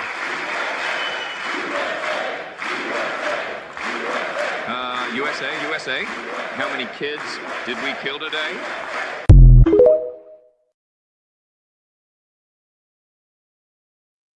Oof, that was rough. Okay, that looked like user. I had to squint with my readers. On the nose. Yeah, just JSTNTBRWN, just not brown, sort of, with no vowels, I think, but I couldn't tell. but up on the top right it said Means TV. So I feel like Means Oh, okay. TV. Got it. I'm guessing. Got it. Or maybe Means TV put it out, because otherwise, why would they have the TikTok thing? Maybe you're right. Yeah, good point. Good point. Who knows? Credit to somebody, not us. We didn't do it. Yeah, we did not do it, but we found it and thought it was funny. So just to kind of flesh out or like finish up the flotilla, where did it go? Oh, okay, here. This is the drop site report. Greta Thunberg says she is being subjected to harsh treatment in Israeli custody after her detention from the Gaza aid flotilla, according to correspondence from Sweden's foreign ministry seen by The Guardian. Thunberg told embassy staff she is held in a cell infested with bed bugs with too little food and water and has developed rashes. She reported sitting for long periods on hard surfaces. Another detainee said Israeli forces photographed her while forced to hold flags. The flotilla's Italian legal team confirmed activists were left for hours without food or water until late last night, with the exception of a packet of crisps handed to Greta and shown to the camera. Lawyers also reported cases of verbal and physical abuse. Free Turkish activists described even harsher treatment. Journalist Ersin Selek said the Israelis tormented Greta Thunberg, dragged her on the ground, made her kiss the Israeli flag. Aysen Kantaglu said women were kept in a dog shelter, denied food for 3 days, forced to drink toilet water, and that Greta was beaten. An Israeli flag was tied to her back, and she was walked across the room with her hands tied behind her back. There are other reports of really tight zip ties, which we know they've used to the point where people have had to have their limbs amputated before. So they're no stranger to that, that they told that they had to, there were many strip searches also done. They were held in their underwear in freezing cold, air-conditioned temperatures, and that cells that were meant for 5 people were packed in with 15. They weren't allowed to sleep. And then Gavir, and as Anthony Aguilar also said, came to parade around and called them all terrorists. Another woman, a Scottish woman, 70 years old, who was released, said that she had a broken leg from the altercation. And when she said something, she wasn't allowed to get medical treatment, but the IDF soldier slammed her foot or her leg in a door after she told her that it was broken. So not great. And this is what we've kind of warned about. These people are putting themselves at great risk. And, I've seen a liberal, I had a tweet go viral and there were a lot of libs just mocking it. Like, this is some white people shit, you don't know the troubles. I missed it. What was your tweet? What happened? I don't even remember, but I mean, was it about this?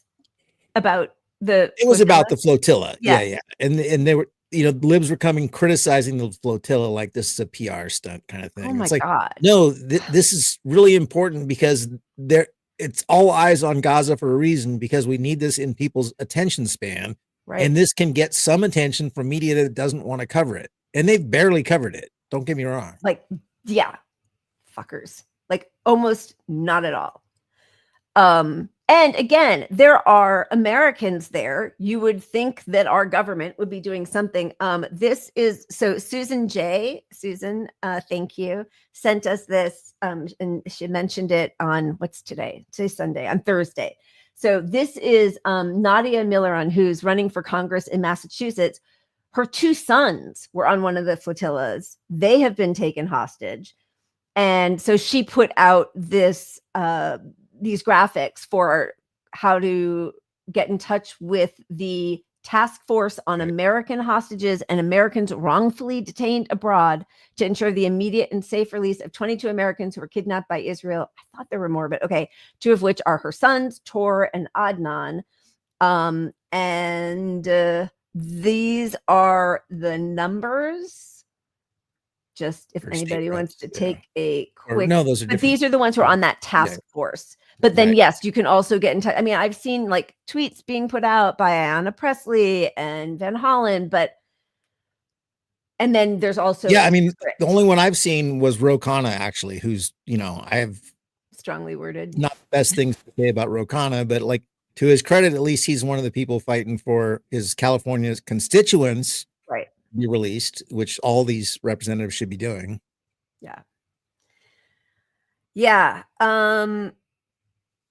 I mean, Jesus Christ. And it does, I mean, this is, the boomerang effect, and the things we are doing abroad always come back. So even if you're a person who happens not to care at all about Palestinians, which I can't imagine, but these tactics, we're seeing them, we're going to do a segment on ICE, that they are being used on American citizens right now. Those cages are not built just for immigrants. Yeah, it does connect to ICE and due process. These people are not, we're not following international law. The US is backing a country breaking international law, obviously regarding Palestine and the war entirely, but specifically against American citizens here. And all you have to do is label people terrorists, which they've labeled all of us, right? If you are the left are terrorists, if you are pro-Palestine, if you're anti-genocide, if you are anti-capitalist, if you are pro-protecting the climate, the environment, if you are black or brown. I mean, it's like, yeah. Well, the crazy part is everything you said up until the black and brown part is openly in the new admission by Trump, right? Yeah. And the black and brown part is implied because all the groups he's going after are hit those notes. But that was implied. Actually, it's clearly Pete Hegseth codified into this is our government position. I mean, yeah. Socialists, communists, Marxists, all of it. And this is really fascinating to me. It's very clear in what Anthony Aguilar was saying about like the Zionists, Jewish Zionists and Christian Zionists have different end hopes, right? Jewish Zionists want a Jewish state. They want an ethno-religious pure state. Christian Zionists want the second coming, which does not include Jews surviving that second coming. And yet, up until those last moments, they have each other's back. I mean, those white Christian motorbike brigades, they are anti-Jewish, but they are pro-Zionist. And they are modeling the behavior of Israel towards Palestinians. That is the kind of community they would like to replicate, which is why there are so many fervent racists and anti-Semites who are pro-Zionist. And it's why Israel, embraces them. Yeah. Well, it's just like our police force was taken over by the KKK largely, a long time ago. Like it was a written plan of the KKK to embed themselves within our police force. And that happened, that happened. And so when you see those guys over in Israel with the infidel tattoos and stuff, look, those are the people, as soon as this is over, they're all they said they have a pledge against law enforcement. So probably not them, but ICE is going to be infused with KKK, right? This is a big job that you get a lot of money for, and all you got to do is have no soul and conscience and hate black and brown people. Yep. So who's going to fill those jobs? The racist motherfuckers. I mean, it is just sort of stunning, and obviously it can happen just the way Jews can embrace, white supremacists. But like when I see that some of them are Black or Hispanic or women, like it always is sort of jarring to see somebody who's upholding this white supremacy is not white, but it's more complicated because it is financial and people are being subjugated in all different ways. Yeah. And I have no doubt that a lot of them hate every fucking thing they do and are just there for the money, or they've convinced themselves that's part they're of it for different from the ones they're doing it to, right? But some are just taking the money because they got to feed their family. But don't have sympathy for them. I'm not asking for anyone to have sympathy. Yeah. But and also that is real situation by design, right? Like that's why to join ICE, they were like, we'll give you student debt, we'll give you a bonus bump when you join. They do that. They keep people. They manufacture our poverty in order to entice us to join the military or to join ICE, or, we'll pay for your huge college debt, your loans, all of those things. So there is a logic intrinsic in the way they keep us all impoverished. So do we want to show some of the ICE stuff, or where do you want to go right now? Yeah, let's do ICE and then come back to maybe Ezra. We because I would like to talk I feel about, like we need to get to that. Yeah, and the Democrats and stuff. Okay, let's just show a couple things. So ICE came to Chicago in Blackhawks. And here's the thing, J.B. Pritzker, the governor, he did say you're not welcome here. He tried to do some legal whatever the hell. I think that was either overridden or ignored, unlike Portland, Oregon, where a judge did say there was a stay saying that the National Guard could not come to Portland, but I think they may have come anyway. But then like the Chicago PD were still working with the ICE agents and National Guard who come in. But this is Chicago doing this to U.S. citizens in the middle of the night with Black Hawk helicopter. And she says they took everyone and then asked questions later. They just treated us like we were nothing. Pratishu Fisher says she came out to the hallway of her apartment complex on the corner of 75th and South Shore Drive in her nightgown around 10 Monday night, only to find ICE agents yelling police. It was scary because I've never had a gun put in my face. They asked my name and my date of birth and asked me did I have any warrants, and I told them no, I didn't. She says she was then handcuffed and released around 3 a.m. Fisher says she was told if anyone had any kind of warrant out for them, even if it was unrelated to immigration, they would not be released. Citizen-At video shows the chaotic scene overnight. Neighbors tell us there were dozens of ICE agents. Neighbors like Ebony Watson says they ducked for cover as they heard several flashbangs go off. They was terrified. The kids was crying. People was screaming. They looked very distraught. I was out there crying when I seen the little girl come around the corner. Because they was bringing the kids out too. Had them zip tied to each other. That's all I kept asking. Where's the morality? Where's the human? One of them literally laughed. He was standing right here. He said, them kids. Watson says budget trucks and military-style vans were used to separate parents from their children. Other neighbors say they saw agents destroying property to get in the building. And they had a big 15-inch chainsaw with a round blade on it cutting this fence down. We're under siege. We're being invaded by our own military. The FBI did confirm this morning that they did help the U.S. Border Patrol carry out a targeted immigration enforcement operation in this area, and they say they have been supporting these efforts at the direction of the U.S. Attorney General. Thanks for your reporting there, lady. Is that what they said? You're just stenographer. Yeah. This is some like dystopian sci-fi stuff about, Yeah. like we're going after the there were toddlers in underwear. This should not be happening. It's horrifying. This is not something the Democrats need to sort of it's complicated it. They need to come out and just say, no, we're going to fight on every level. All of this is wrong.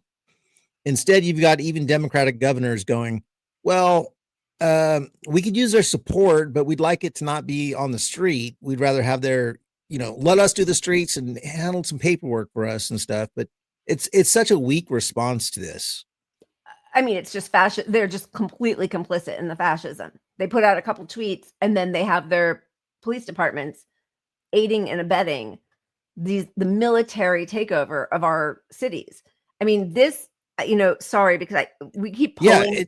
Yeah, go ahead. But you're making a good point, because like how you should handle it, I don't know. There's some strategies you can take. I haven't really thought too much about it, but what you just brought up comes to mind. Like it evokes, hey, we're going to make our police force stand down because we don't support what the federal government is doing. So our police force, you're on vacation. We're not going to be part of this. This is all wrong. And all the tyranny that happens on the street, that was from the federal government because we don't support that shit. Or how about your police department in the city of Chicago defend your communities, protect and serve from an invasion, from like we need the that conflict to happen. If there's, right, that would be an important spark off of like, hey, this is enough.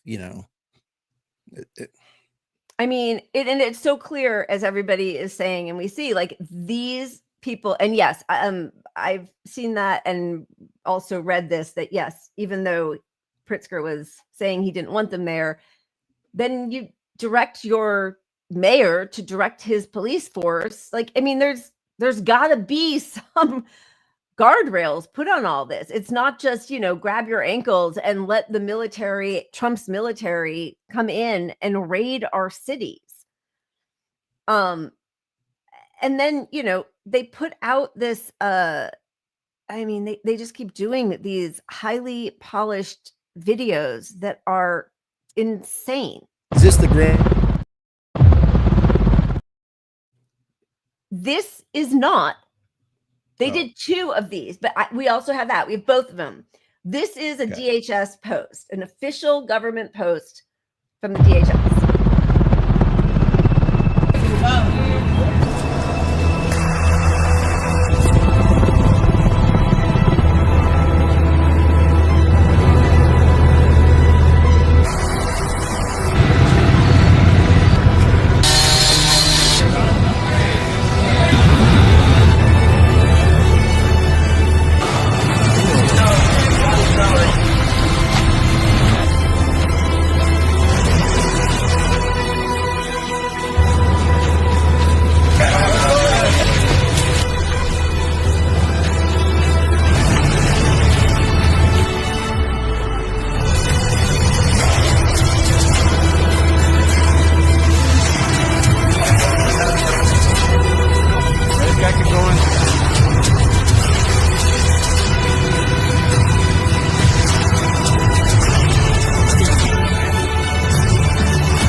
The dehumanization that they're doing with there's no even accusation. It's just an assumption. Well, they're brown. We're going to humiliate them to some cool movie track filmed really well. And, Yeah, take away the heroic sounding music, and that could be part of a documentary on why our government is fucking fascist and this is evil and cruel. Like, you could use all those clips. Yep. The cruelty is the point. They want to broadcast their power, their fascism. It's really sick. We have lots of clips. I'm just going to show the beginning of each of these. They're taking place in all different. This is in Colorado. ICE agents breaking through a car window with a baby in it.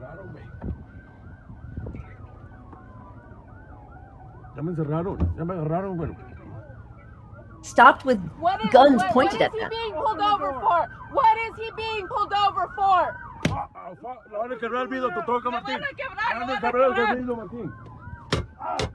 There's a child! There's a baby! There's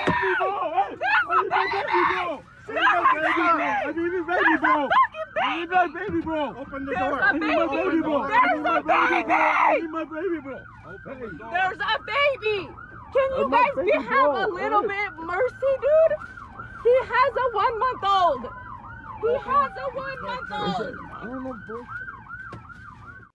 Like, is that regulation that you just start like breaking windows with your gun pointed at somebody without any is there a warrant? Why are you being pulled over?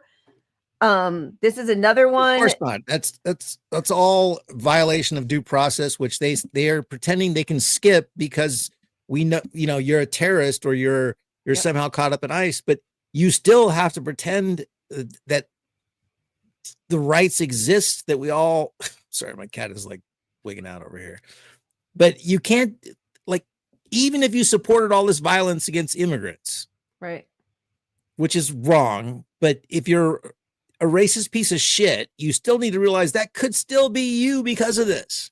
Like, even you could just, because they have a right to do that to that person, then they have a right to do it to you until you show your papers. Oh, for sure. I mean, yes, we are so beyond fucked. And yeah, I agree. Like, I'm not a big uniform person, but you kind of got to dress for the job. They are all wearing, stained sweatshirts, holy jeans. That guy's just wearing his vest with nothing underneath. What in the fuck? The uniform is like a cutoff t-shirt with a mullet. Yeah, and a swastika, porn stash, and a racist tattoo. That's how you get into ICE. That's what you got to wear. It's crazy. Okay, this is a woman just getting.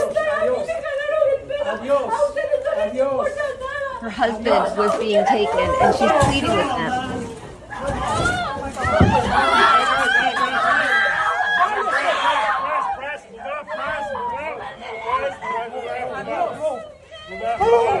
They were at their immigration meeting.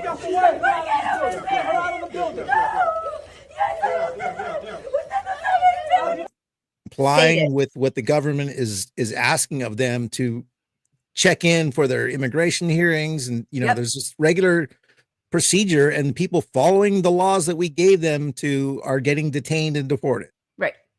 And he's just wearing a flannel, and he was fired because there was a big outcry, but he's been rehired. Don't worry. 2 days later, he got rehired. They're breaking into people's homes. I want to see the warrant. You just gotta see how they're gonna come in. They don't want to show us the warrant. They don't want to show us the warrant. We have to see the warrant. Ma'am, you're watching too much movies. We'll show you the warrant when we're done. No, let's see it. Let's see it. No. They're taking my husband. They don't want to show us the warrant. It's not a killer. He's nothing like that. We have 5 kids. Why? Let me see your hands. Let me see your hands. Drop the phone. Turn around. Don't move. Come back to the side. Yeah, so I don't know the law in where they're at, but there are no knock warrants that are a real thing that are allowed. So I don't know. I'm not saying that. Which is disgusting anyway, right?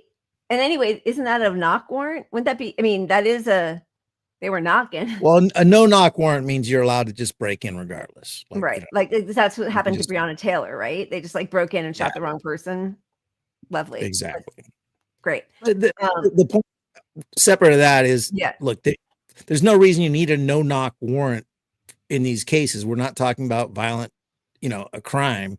You just need a warrant or something saying, you should be able to knock on the door, and then if they don't comply, maybe something happens. But if you have a warrant, you should show it.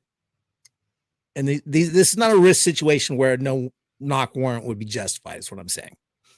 A no knock warrant should be justified in this is a violent criminal. We need to catch him off guard.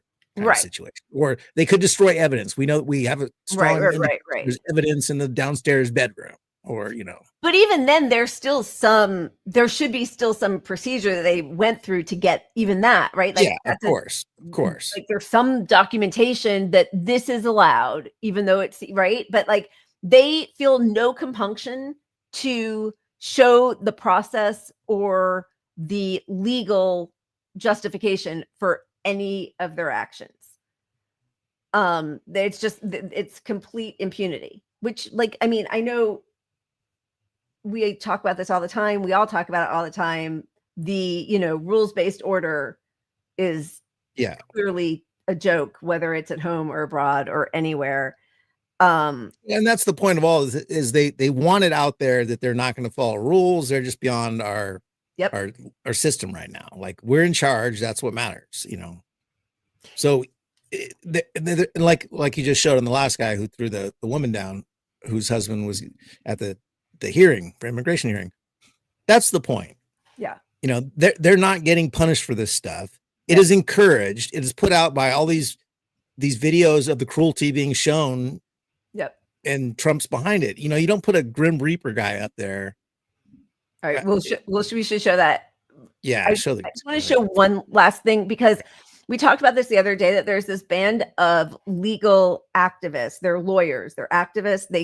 They take turns patrolling the Home Depot in a neighborhood of Los Angeles called Culver City.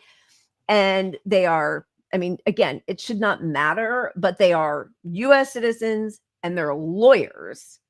And this is how they're being treated. So they're monitoring the parking lot where the day workers are.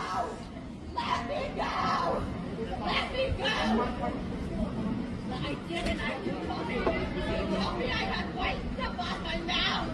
You told me I had white stuff on my mouth. And you told me to get She's a lawyer. Rachel Simons, I think is her name. And they like, so what do you do at this point? That is crazy. Not them blocking out their license plate.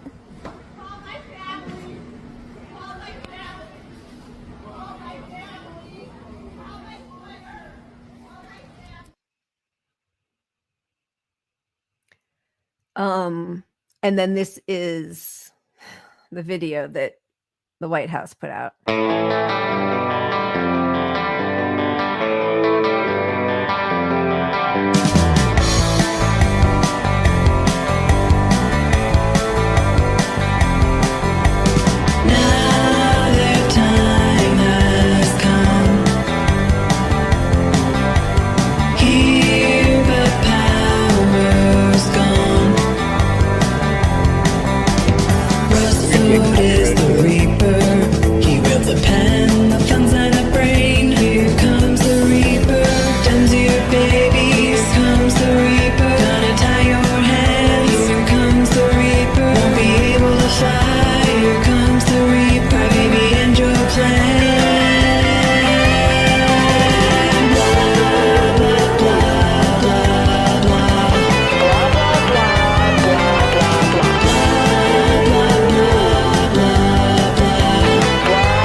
Yeah, and obviously this video is specifically about the budget stuff, you know, Right. the budget But it's just war, like, because but the Grim Reaper, because what are they talking about?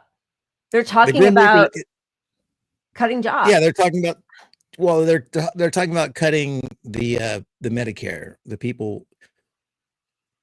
It's about the And the budget budget because they're down, cutting Medicare. right. Yeah, but the whole- that's Russ Vogt, who they're using this opportunity to get rid of federal employees. Like, right. it's just so sick that they think that that's appealing to anybody. And I really hope so. I really hope they are sued to oblivion. Yeah, and of course, you know, they pick 3 Democrats of color to highlight. And then, you know, Schumer, of course, is the token white guy, but he's, you know, the Jewy white, you know, kind of thing. Like, it's a little different, but that's the whole point. It's like, oh, look at the black and brown people there. We're laughing at them, blah, blah, blah, blah, blah. Like, and this is how are 2 parties supposed to come together to negotiate when you're being this aggressive towards the other half? Like, I don't know. I mean, I totally we'll get the agree. Dems recklessness, but Yeah, I don't even feel like there's been any intention on the Democratic Party's side to ward off any of this at all. So now they're just now we're just like in meme wars and shit posting, and it's just pathetic because people actually are being killed by all of these policies. It's disgusting. Just to end before we dive into Democrats, apparently Bad Bunny, a Puerto Rican artist, has been chosen to play at the Super Bowl halftime. It's very upsetting to the whites in the Republican Party. And your message to the NFL with this decision? It seems like they were trying to send a message to the Trump administration. Well, they suck, and we'll win, and God will bless us, and we'll stand and be proud of ourselves at the end of the day, and they won't be able to sleep at night because they don't know what they believe, and they're so weak. Well, we'll fix it. Thank you. Thank you, Madam Secretary. Very upset. Crystal Ball had a really good moment with Tommy Lauren, whatever, that she used to be the like blonde Barbie Republican, and now, like all of us, she is aged and she's gone a little darker. So this was another just exquisite example of the ignorance and racism. Do you think Bad Bunny is a good choice for the Super Bowl? I'm not that knowledgeable about him, but it seems fine, and I don't know why it's a big deal. Seems like a great American artist, so sure. He's why not an American artist, but he's Puerto Rican. That's part of America, dear. Yeah, you don't think you have any problem with him saying like the ICE is, well, I'm sure you don't, mother effers and sons of and that he's not going to perform here due to immigration? America agrees with him on that. I mean, the majority of Americans think ICE has gone too far. They've watched videos of like 79-year-old business owners be slammed to the ground and their ribs broken by ICE. So I think the American people are probably on board with that message at this point, Tommy.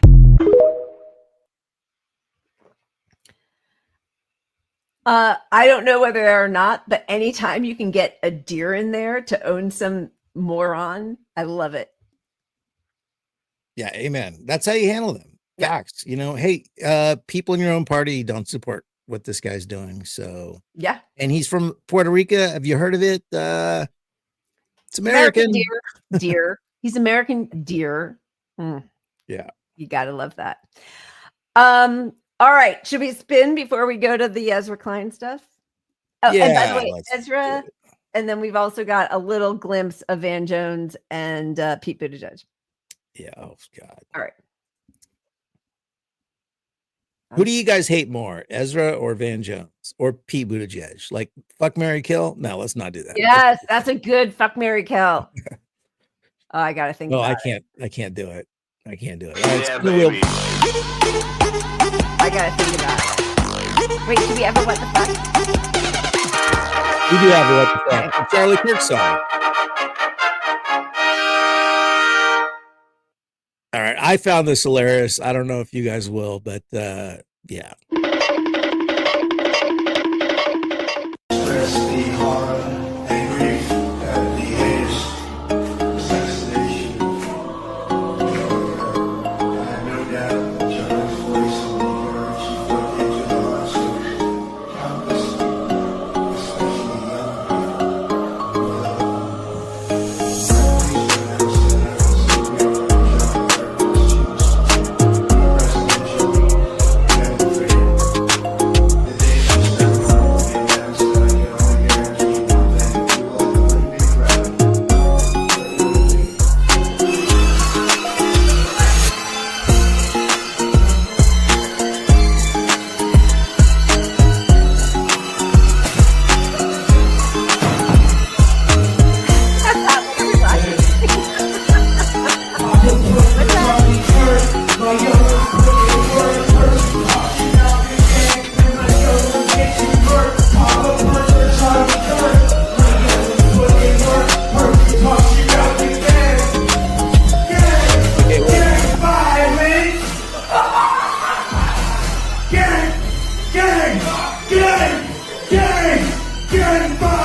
Yeah, rep the game.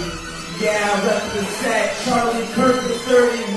Israel's oldest victim yet. Second Hamas is the best. Better than the one. First you talk shit, then I'm second with my gun. Okay, no water, a volley. I got pop for Charlie. Wah, wah, wah, wah, wah.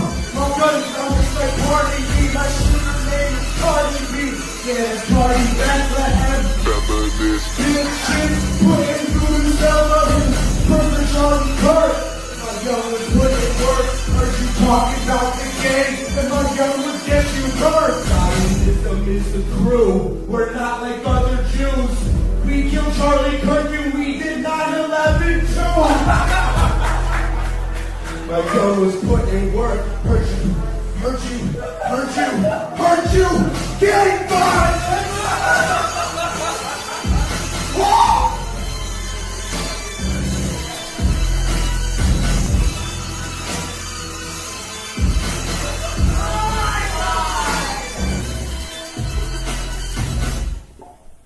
Shalom, everybody.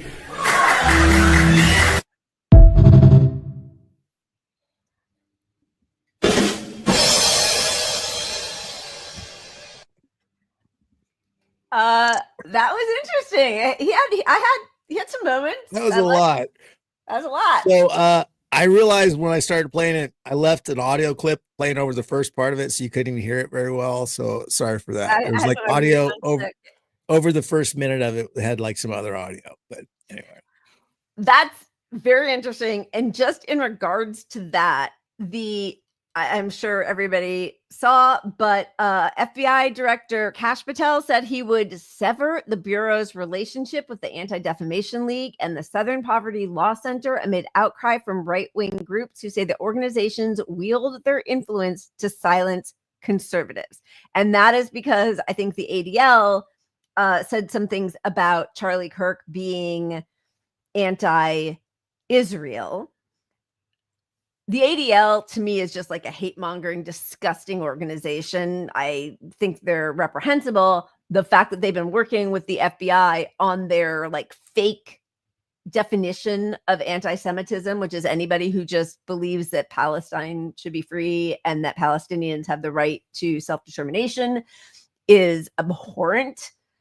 The Southern Poverty Law Center is actually, I think, a good organization. So that's really unfortunate. But clearly, this is where the white supremacists are hitting a roadblock with Jewish Zionists.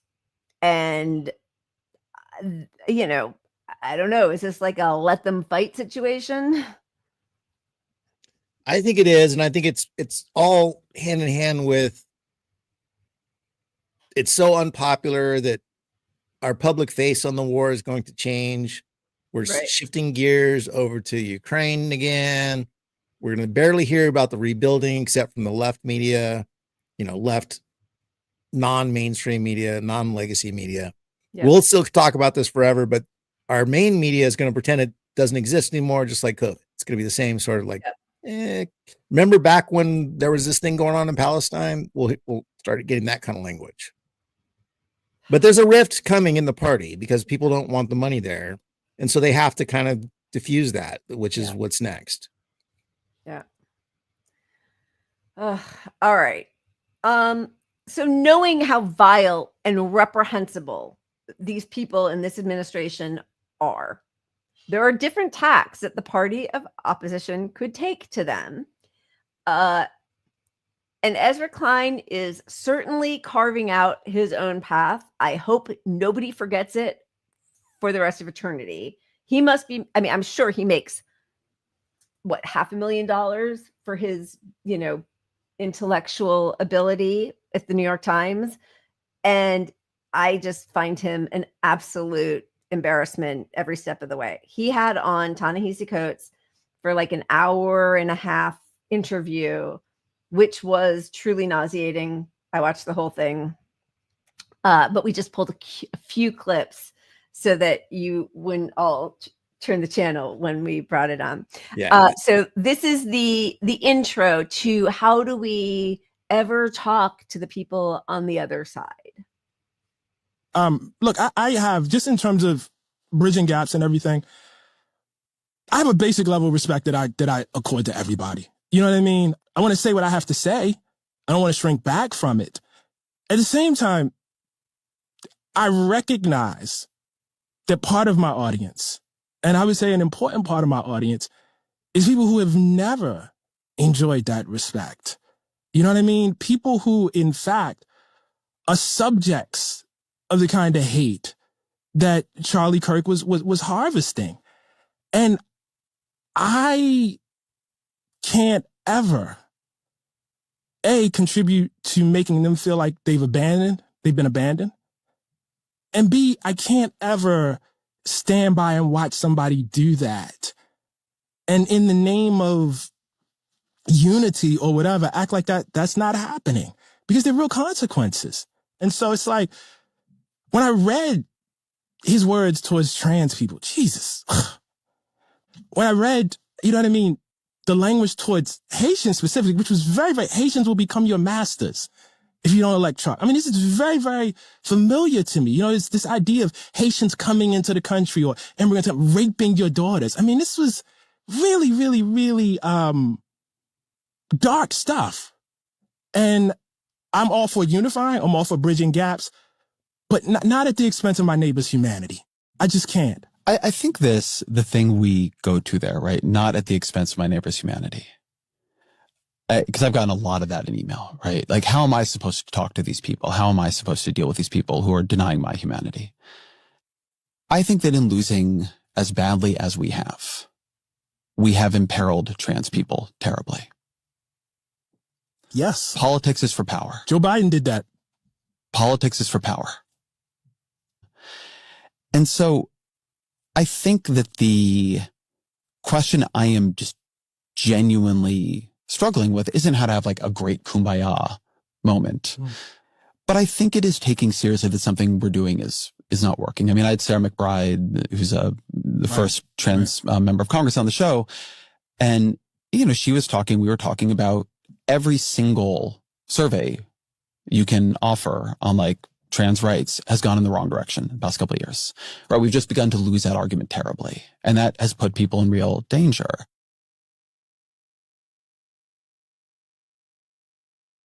First of all, cheers, big dumb animal. It's my third glass of wine, so I'm going to say your name out loud. Cheers, thank you. Hazard pay.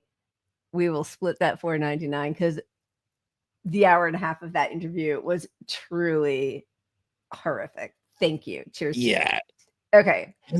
Ultimately, look, Ezra Klein's solution to this is, well, he thinks trans people would be better off if we dropped all trans defense as Democrats and elect a few anti-trans people to Congress. And that ultimately is going to help the trans movement. It's just such a flawed argument. Well, also he's like, we lost power, and in order to help trans people, which we didn't when we were in power at all, we need to throw them under the bus, further humiliate and marginalize them to gain power. And then what? So you have Sarah McBride, like you've got like one face there to represent, like, but then even follow his logic further to like, okay, so he's saying the Democratic Party should be based on what's popular. Well, you're not extending that to Medicare for all. You're not extending that for getting us out of Palestine. You're not, it's just you're picking on the marginalized groups so that you take that argument away from the other side. But if you want the slam dunk wins, pick the big shit. The big shit is Medicare for all and healthcare and the cost of your rent and your food and social services. Not mentioned once by either of them, by the way, but not mentioned once in this whole interview. Instead, Ta-Nehisi Coates does a lot of very gentle pushback where you're just kind of like, he's like, I don't want to throw people under the bus. And then every once in a while, and we have two more shorter clips, but I would think Ezra Klein must be humiliated by the response that he gets from his friend Ezra Klein. And he's like, no, I've thought about it a lot and we're not that far off. He's like, no, you just said we've got to rid ourselves of these trans folks because it's not polling well. So like politics is persuasion, right?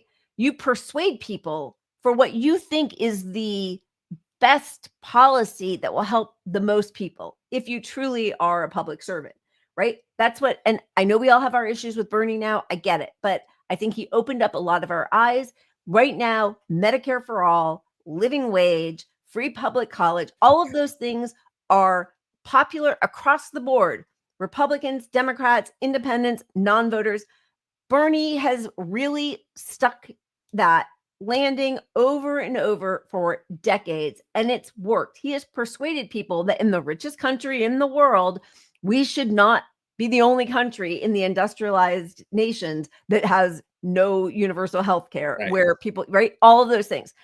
That's persuasion. What you don't do is come in an administration with a pro-immigrant, pro-Dreamers Act, pro-abolish police, defund police, reform police, whatever, pro-Green New Deal, pro-living wage, but like all, and fucking smush it to the ground the way Biden and Harris did. They came in and persuaded Democrats that the reason that they lose to Trump is because they didn't go far enough right. So they know that politics is persuasion, but they're always wanting to persuade people to move further right. That's their whole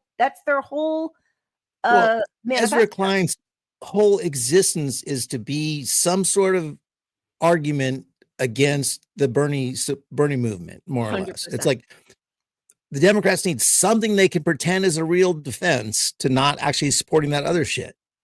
But that's why, Tahani Coates, you got to push back with, okay, you're making this a popularity issue, Medicare for all. You're making this a popularity issue, Palestine. You're making this a popularity issue. How many people have you asked the public which is more important to you, Palestine or trans rights? You know, like which is a defining moment you're going to cast your vote on? Would you rather healthcare be the issue or trans athletes? Which affects your life more? You know, he doesn't push back in that measure at all, and he should, because that's, you know, it's Democrats are doing, Ezra Klein Democrats are doing the scapegoating, right? Just like the Republicans are, right? Oh, 100%. Yeah, you're the reason we lost. We went too far left. Too far left. You paraded around the whole fucking country with Liz Cheney. What are you talking about? They didn't do anything left. What was the left? We did, not we. Why do I keep doing that? Democrats did the Ezra Klein, Matt Iglesias. You gotta, you know, for every working class person we lose in the suburb or whatever in the inner cities, we'll gain 2 more. Like all of that, that's what they did. That's when they lose. That's a losing proposition. And you're right. Like, if you want to push back on that, first of all, I do appreciate that Ta-Nehisi Coates says, well, I'm never going to be comfortable selling out my allies. I just won't do that. Like, great. That's a great baseline. But then you're right. Like the next thing is the material conditions. Great. Then why don't, then Ezra, why aren't you taking up something wildly popular? Why are you pushing this abundance thing? That's a Republican. Exactly. But he never does that. Okay. So then, where did it go? We've got so many. Okay. I mean, small, but like they keep pushing the Civil War because obviously the ruling elite want us all to fight. There's no Civil War. The Civil War is them against us because they all party together in the Hamptons, right? So like there's no Civil War. Yeah, there are some crazy fucking right-wing lunatics and the Democrats who support them and like lick their balls every chance they get. But they're all on the same side and they're all against us. That's the Civil War. And they never actually, you know, Ta-Nehisi Coates should point that out. I actually think, and I've thought about this a lot in reaction I have read in the last couple of weeks. I've thought a lot about how many people believe we are already in a cold Civil War. That we are in a time that we are dealing with divisions and questions. I see it on the right, for sure. I hear it on the left. I have a lot of email that's like, we need a national divorce. How that's going to be effectuated, never exactly clear. Do people they do use that. Do people you respect say that to you? Well, yes, actually, I will say that. But I'm not going to, people say things to me that are off the record and I shouldn't say it. But you don't believe that though, right? You don't believe we are at a point. I think this is really important. First of all, it's such like a nebbishy, fucking annoying, like mama's boy comment to be like, I think about this a lot. So like he's imbuing the words he's about to say with like the brain's been on it. I really think. And these alleged people that he's talking about, they're libs. They're libs with memes like California should separate from the U.S. You know, progressives aren't saying California should separate ourselves and fuck the red states. We're saying, no, everyone would be better off with healthcare. And hey, Democrats, even you could get your other policies that you allegedly want passed and win power again if you give people fucking healthcare, for example. That's going to be popular and win over independents who decide every election. But again, not one single in the whole interview, nothing about material conditions or economics at all. And also, exactly. Define left, the left. Fuck off. Okay. And then this is just the last little bit. It's all so gross, but here we go with the trans people again. Right. A majority of the country believes things about trans people, about what policy should be towards trans people, about what language is acceptable to trans people, that like we would see as fundamentally and morally wrong. Right. And what politically, not in a column or something, but politically, should our relationship with those people be? Do we win them over? Do we compromise with them? Like, this feels like a very salient question. The Republican Party is going to make sure this is a relentlessly salient question. Right. So I agree with that. Where does the approach leave us? Right? Where do we go on that? Yeah, no, I think that's a great question. Look, I think a couple things. I think, again, look, my tradition is the only thing I have a reference point for, so I'm sorry to keep going back to this. But when I look at the times that we have lost, if I think specifically about the Black tradition, for instance, it's hard for me to say politically they did something wrong. You know what I mean? Like, Reconstruction falls. What was the thing that should have been done? That's a really good point also. Like, just because you're failing doesn't mean that it's a problem with your strategy when you are up against the worst racists in the world. Like, there were slave revolts. It was a different time. White people love saying that. Oh, it's a different time. Yeah. You know who still understood the humanity and how like evil it was to keep people as property and make them work for you? The Black people at the time. So yes, it was a different time. I bet a lot of Black people weren't like, oh, well, it's just the way of the time, right? Like, white people always are like, oh, No, they weren't like, the time. They weren't sitting around saying, hey, I wish the Democratic Party, well, it was Republicans at the time because it was flipped, right? So I wish they just stopped making civil rights an issue so they could get power, and then we get our civil rights taken care of. Yeah. Lose to the fascists, or no, beat the fascists by becoming more fascist, and then assert your power. That happens always. That's the way it works. Yeah. And look, all of Ezra Klein's arguments come down to a fundamental. It's not that he doesn't understand his own argument, but he's presenting an argument hoping people don't understand what he's saying. Yeah. Right. You know, it's the logic is severely flawed because politicians, if they run on something, they're not going to switch their position ever after being elected to something else. Right. Certainly because they're not even going to help accomplish the things that, they're not going to even accomplish things that they said they were going to do. Right. So if you think you're going to just push him left and he'll get into power and then Democrats will have a talk and Chuck Schumer's going to go, well, we really need to pass this civil rights bill. Right. No, a Democratic strategist is going to be in their ear saying that's unpopular. You can't possibly run on that because, you know, oh no, it's just lose-lose. Oh, wait, you don't get it in the platform from the jump. Yeah. Yes. Sorry, you froze for a second, but then it caught up for me. Yeah, 100%. If you don't get it in the platform from the jump, it's never going to happen. Never going to happen. Which is why there has got to be the push from the left, from the Shamasawants, from the people who are the purity testers. You maybe don't take everything they say, but they are presenting you with what you should be doing. And then maybe you don't accept it all, but there is a role for people to say, we don't throw our allies under the bus, you know, and that was something, you know, with like the whole Rage Against the War Machine, right? Which people are we throwing under the bus? Climate, COVID, trans. We're anti-woke, anti-COVID, anti-climate, but we're going to align ourselves with the Boogaloo Boys. But, and again, I say this all, but like, where the fuck have they gone? Who are those astroturfed Boogaloo Boys? The Nazi guys who were showing up everywhere, and all these former left allies had to align themselves with them and throw former, you know, comrades under the bus.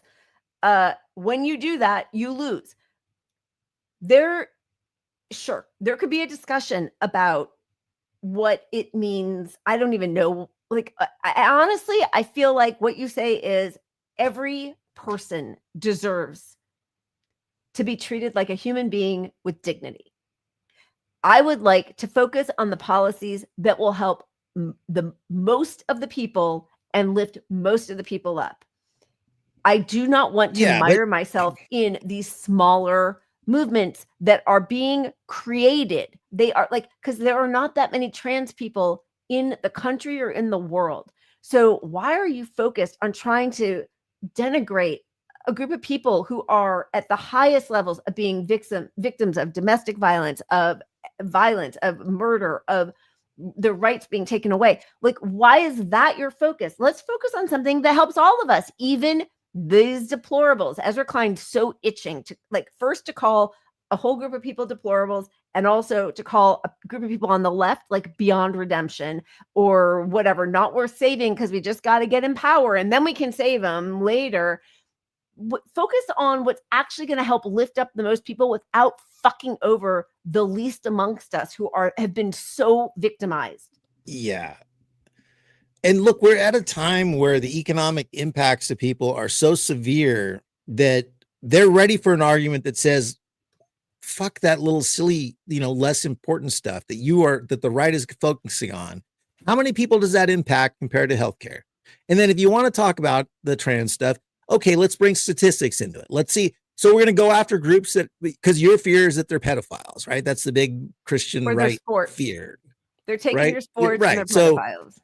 So let's talk about how many we're going to go after all the groups that are pedophiles. Well, okay, I agree. Can we get a bill that targets the Catholic Church? Can we get some, like, come back with some shit on them and tell them, hey, you're not equipped for this argument because your math is fucking wrong. Yeah.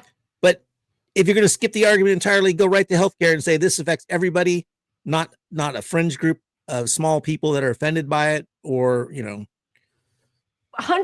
Yes. If you want to win for the people you're pretending to fight for, that's what you do. 100%. We do not. Yeah, I mean, it's like drawn into these conversations apart from just saying, like, very solidly defending your rights of yes, because otherwise all this feels like a high school fucking president position. We're all fighting for, like, I don't like people who wear blue caps. No more blue caps in school. Like, it's healthcare. It's your job. It's your rent. This is shit that people are ready to hear. What are you going to do on this for me? Not, hey, I got to blame more people for why I can't get healthcare. How are you going to tie not getting healthcare to trans people? They might get reassignment surgery covered. Like, that was it's covered, like, or something. But for him, not such a for weak us, argument. or whatever the fuck. No, it's all ridiculous. And again, that's where, like, if you have an ideology that's consistent and you have integrity and you're not a coward, none of this is really all that difficult. But the reason for people like Ezra Klein is he is trying to figure out what the Democrats' strategy messaging should be so that they don't, for God's sakes, ever have to say goodbye to any one of their donors, because the only thing they really believe in is their fucking bank accounts. That's it. It's disgusting. Yep. Speaking of, just as we're, like, wrapping up this whole thing, Pete Buttigieg wait, was it on the Pod Boys that he did his horrific response about Israel and which horrific response? When? I know, but it was a few weeks ago, and he got dragged and he had to put out a whole statement and, like, reconfigure whatever. Now he's on with this guy, Andrew Callahan. I've only seen him do this and something with Hunter Biden, but he has something called the Channel 5 News. I don't know. He goes on. Like, he is truly made in a laboratory. I mean, what a disaster. Oh. Here he is, a few weeks after his horrific response. They was dragged, nationwide on, and it's not any better. So you have the word socialism scaring people, and it sounds like a huge thing is Israel-Palestine. Yeah. Where do you stand on that stuff? Well, I'm going to put my coffee down. There's so many things that have to be said. And what I've learned is if you don't say all of them, people think you're abandoning them. Mm-hmm. So here's some things in no particular order that I know. I know that there are unspeakable horrors taking place in Gaza. I know that those unspeakable horrors are something that was unleashed by a war that started with unspeakable horrors being perpetrated by Hamas on October 7th. Well, I mean, that wasn't the beginning of the conflict. Of course. I mean, this goes back to 47 and it goes back before 47. But this is exactly my point. Right. The moment you say anything about, the moment I talk about disgust at babies being put in ovens and people being flayed by Hamas on October 7th, somebody says, well, you're not talking about the history of the Nakba and what happened happened with the displacement of Palestinians. And the moment I express disgust at watching people in Gaza being starved, somebody says, well, you must be excusing what happened with Hamas. No. Yeah. Now, Yeah. there is nothing intrinsically anti-Semitic about speaking up for the rights of Palestinians. At the same time, a lot of people I know who lie awake at night worried about their kids going to college or walking the streets, hear expressions of support for Palestinian civilian life and think about the fact that even though nothing about that makes you soft on anti-Semitism, the experience has been that those two things, expressions of support for Palestinian civilian life and expressions of anti-Semitism, have sometimes traveled together because there is, in fact, an explosion of anti-Semitism going on in this country. There's not. That's a lie. Babies weren't put The in the babies is a oven. lie, of course. People weren't flayed. More people were killed by the IDF than were killed by Hamas. Like, lie. I feel like he's not even Mackenzie Pete anymore. He's like AI Pete. Because like if you told ChatGPT, make a lib version, of a person who can talk in circles around a thing and sort of make everybody feel kind of meh. That's him. I mean, he's such a mess. But it's so dangerous to be that much of a fucking lying mess.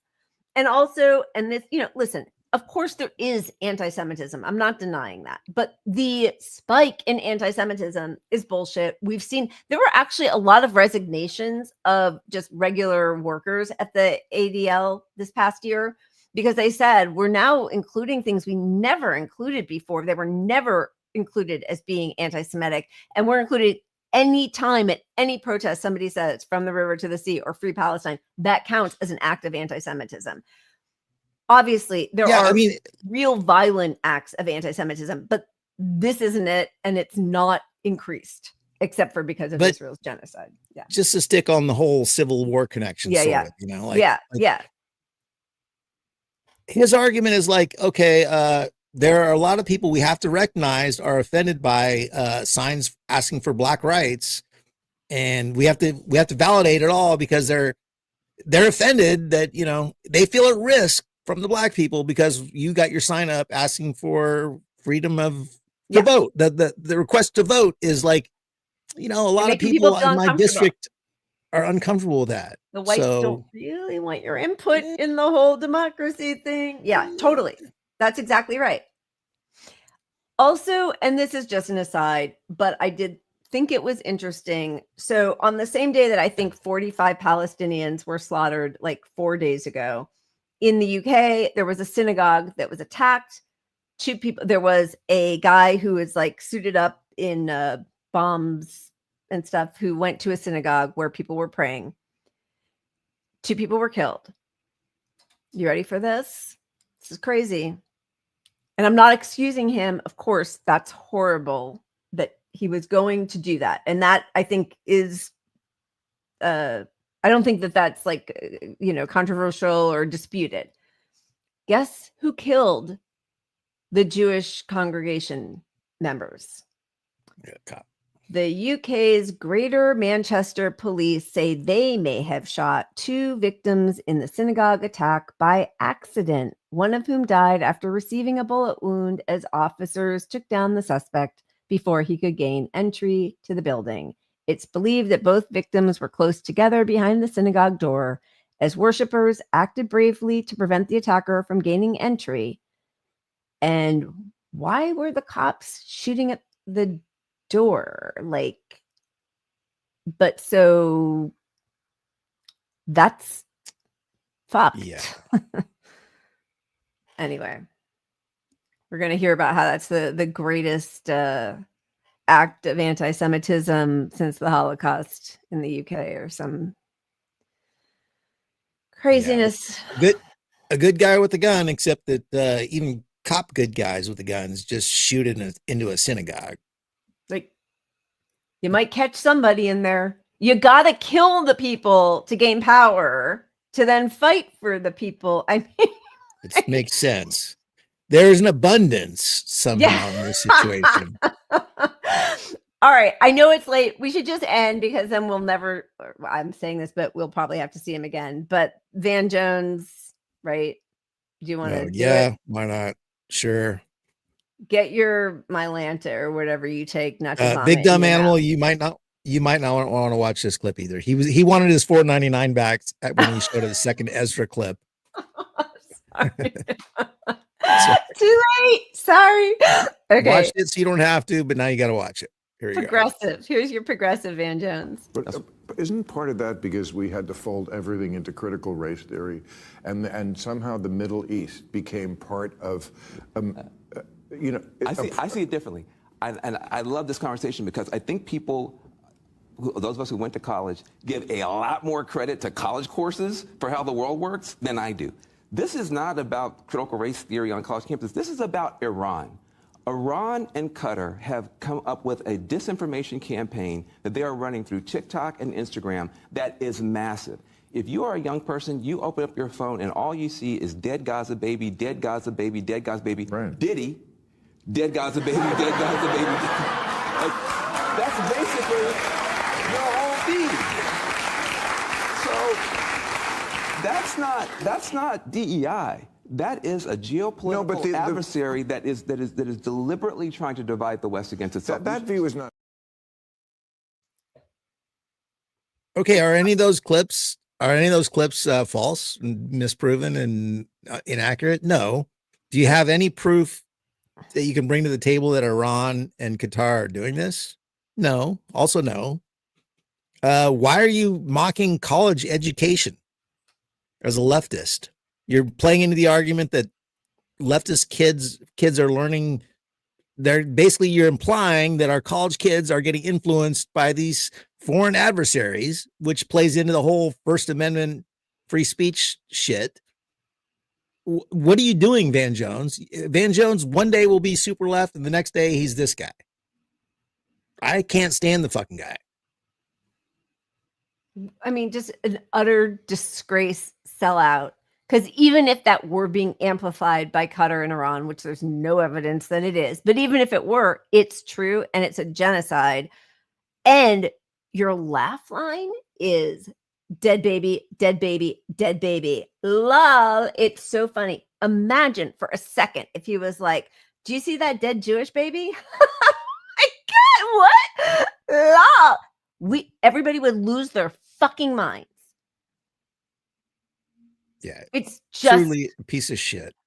Evil. It's truly evil. And yeah, I can't even get to all of your comments fast enough because but it's just what's extra frustrating about him is he's put out there as like he's us, like he's left of the Democratic Party is what they pretend him to be, and that's why it's like just really annoying when Bill Maher have him on Bill Maher spewing right-wing shit. Truly. Yeah. I'm sorry. I'm reading all of your stuff and it's so true. And it's so disgusting to laugh about dead babies.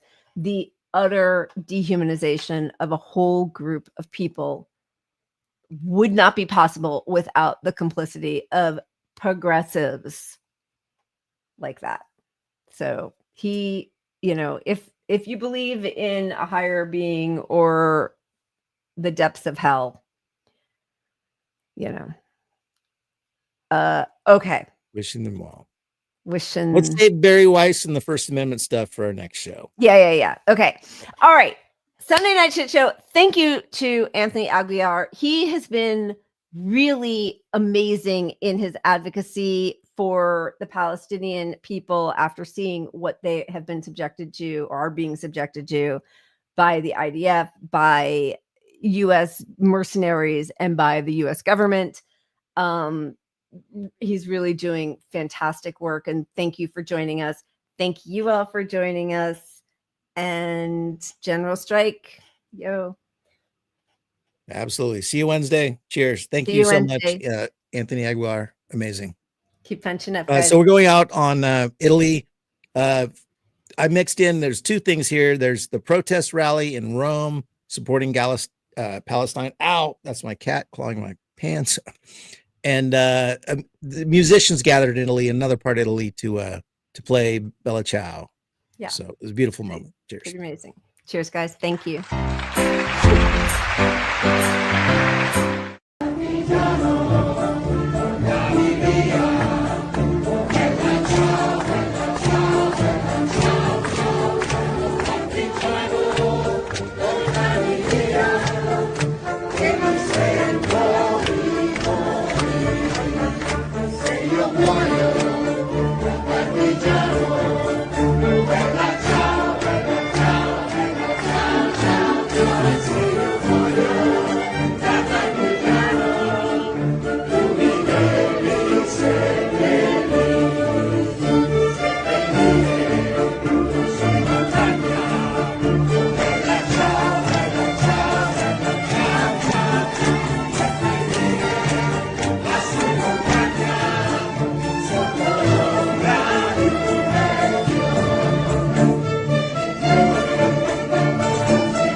Thank you.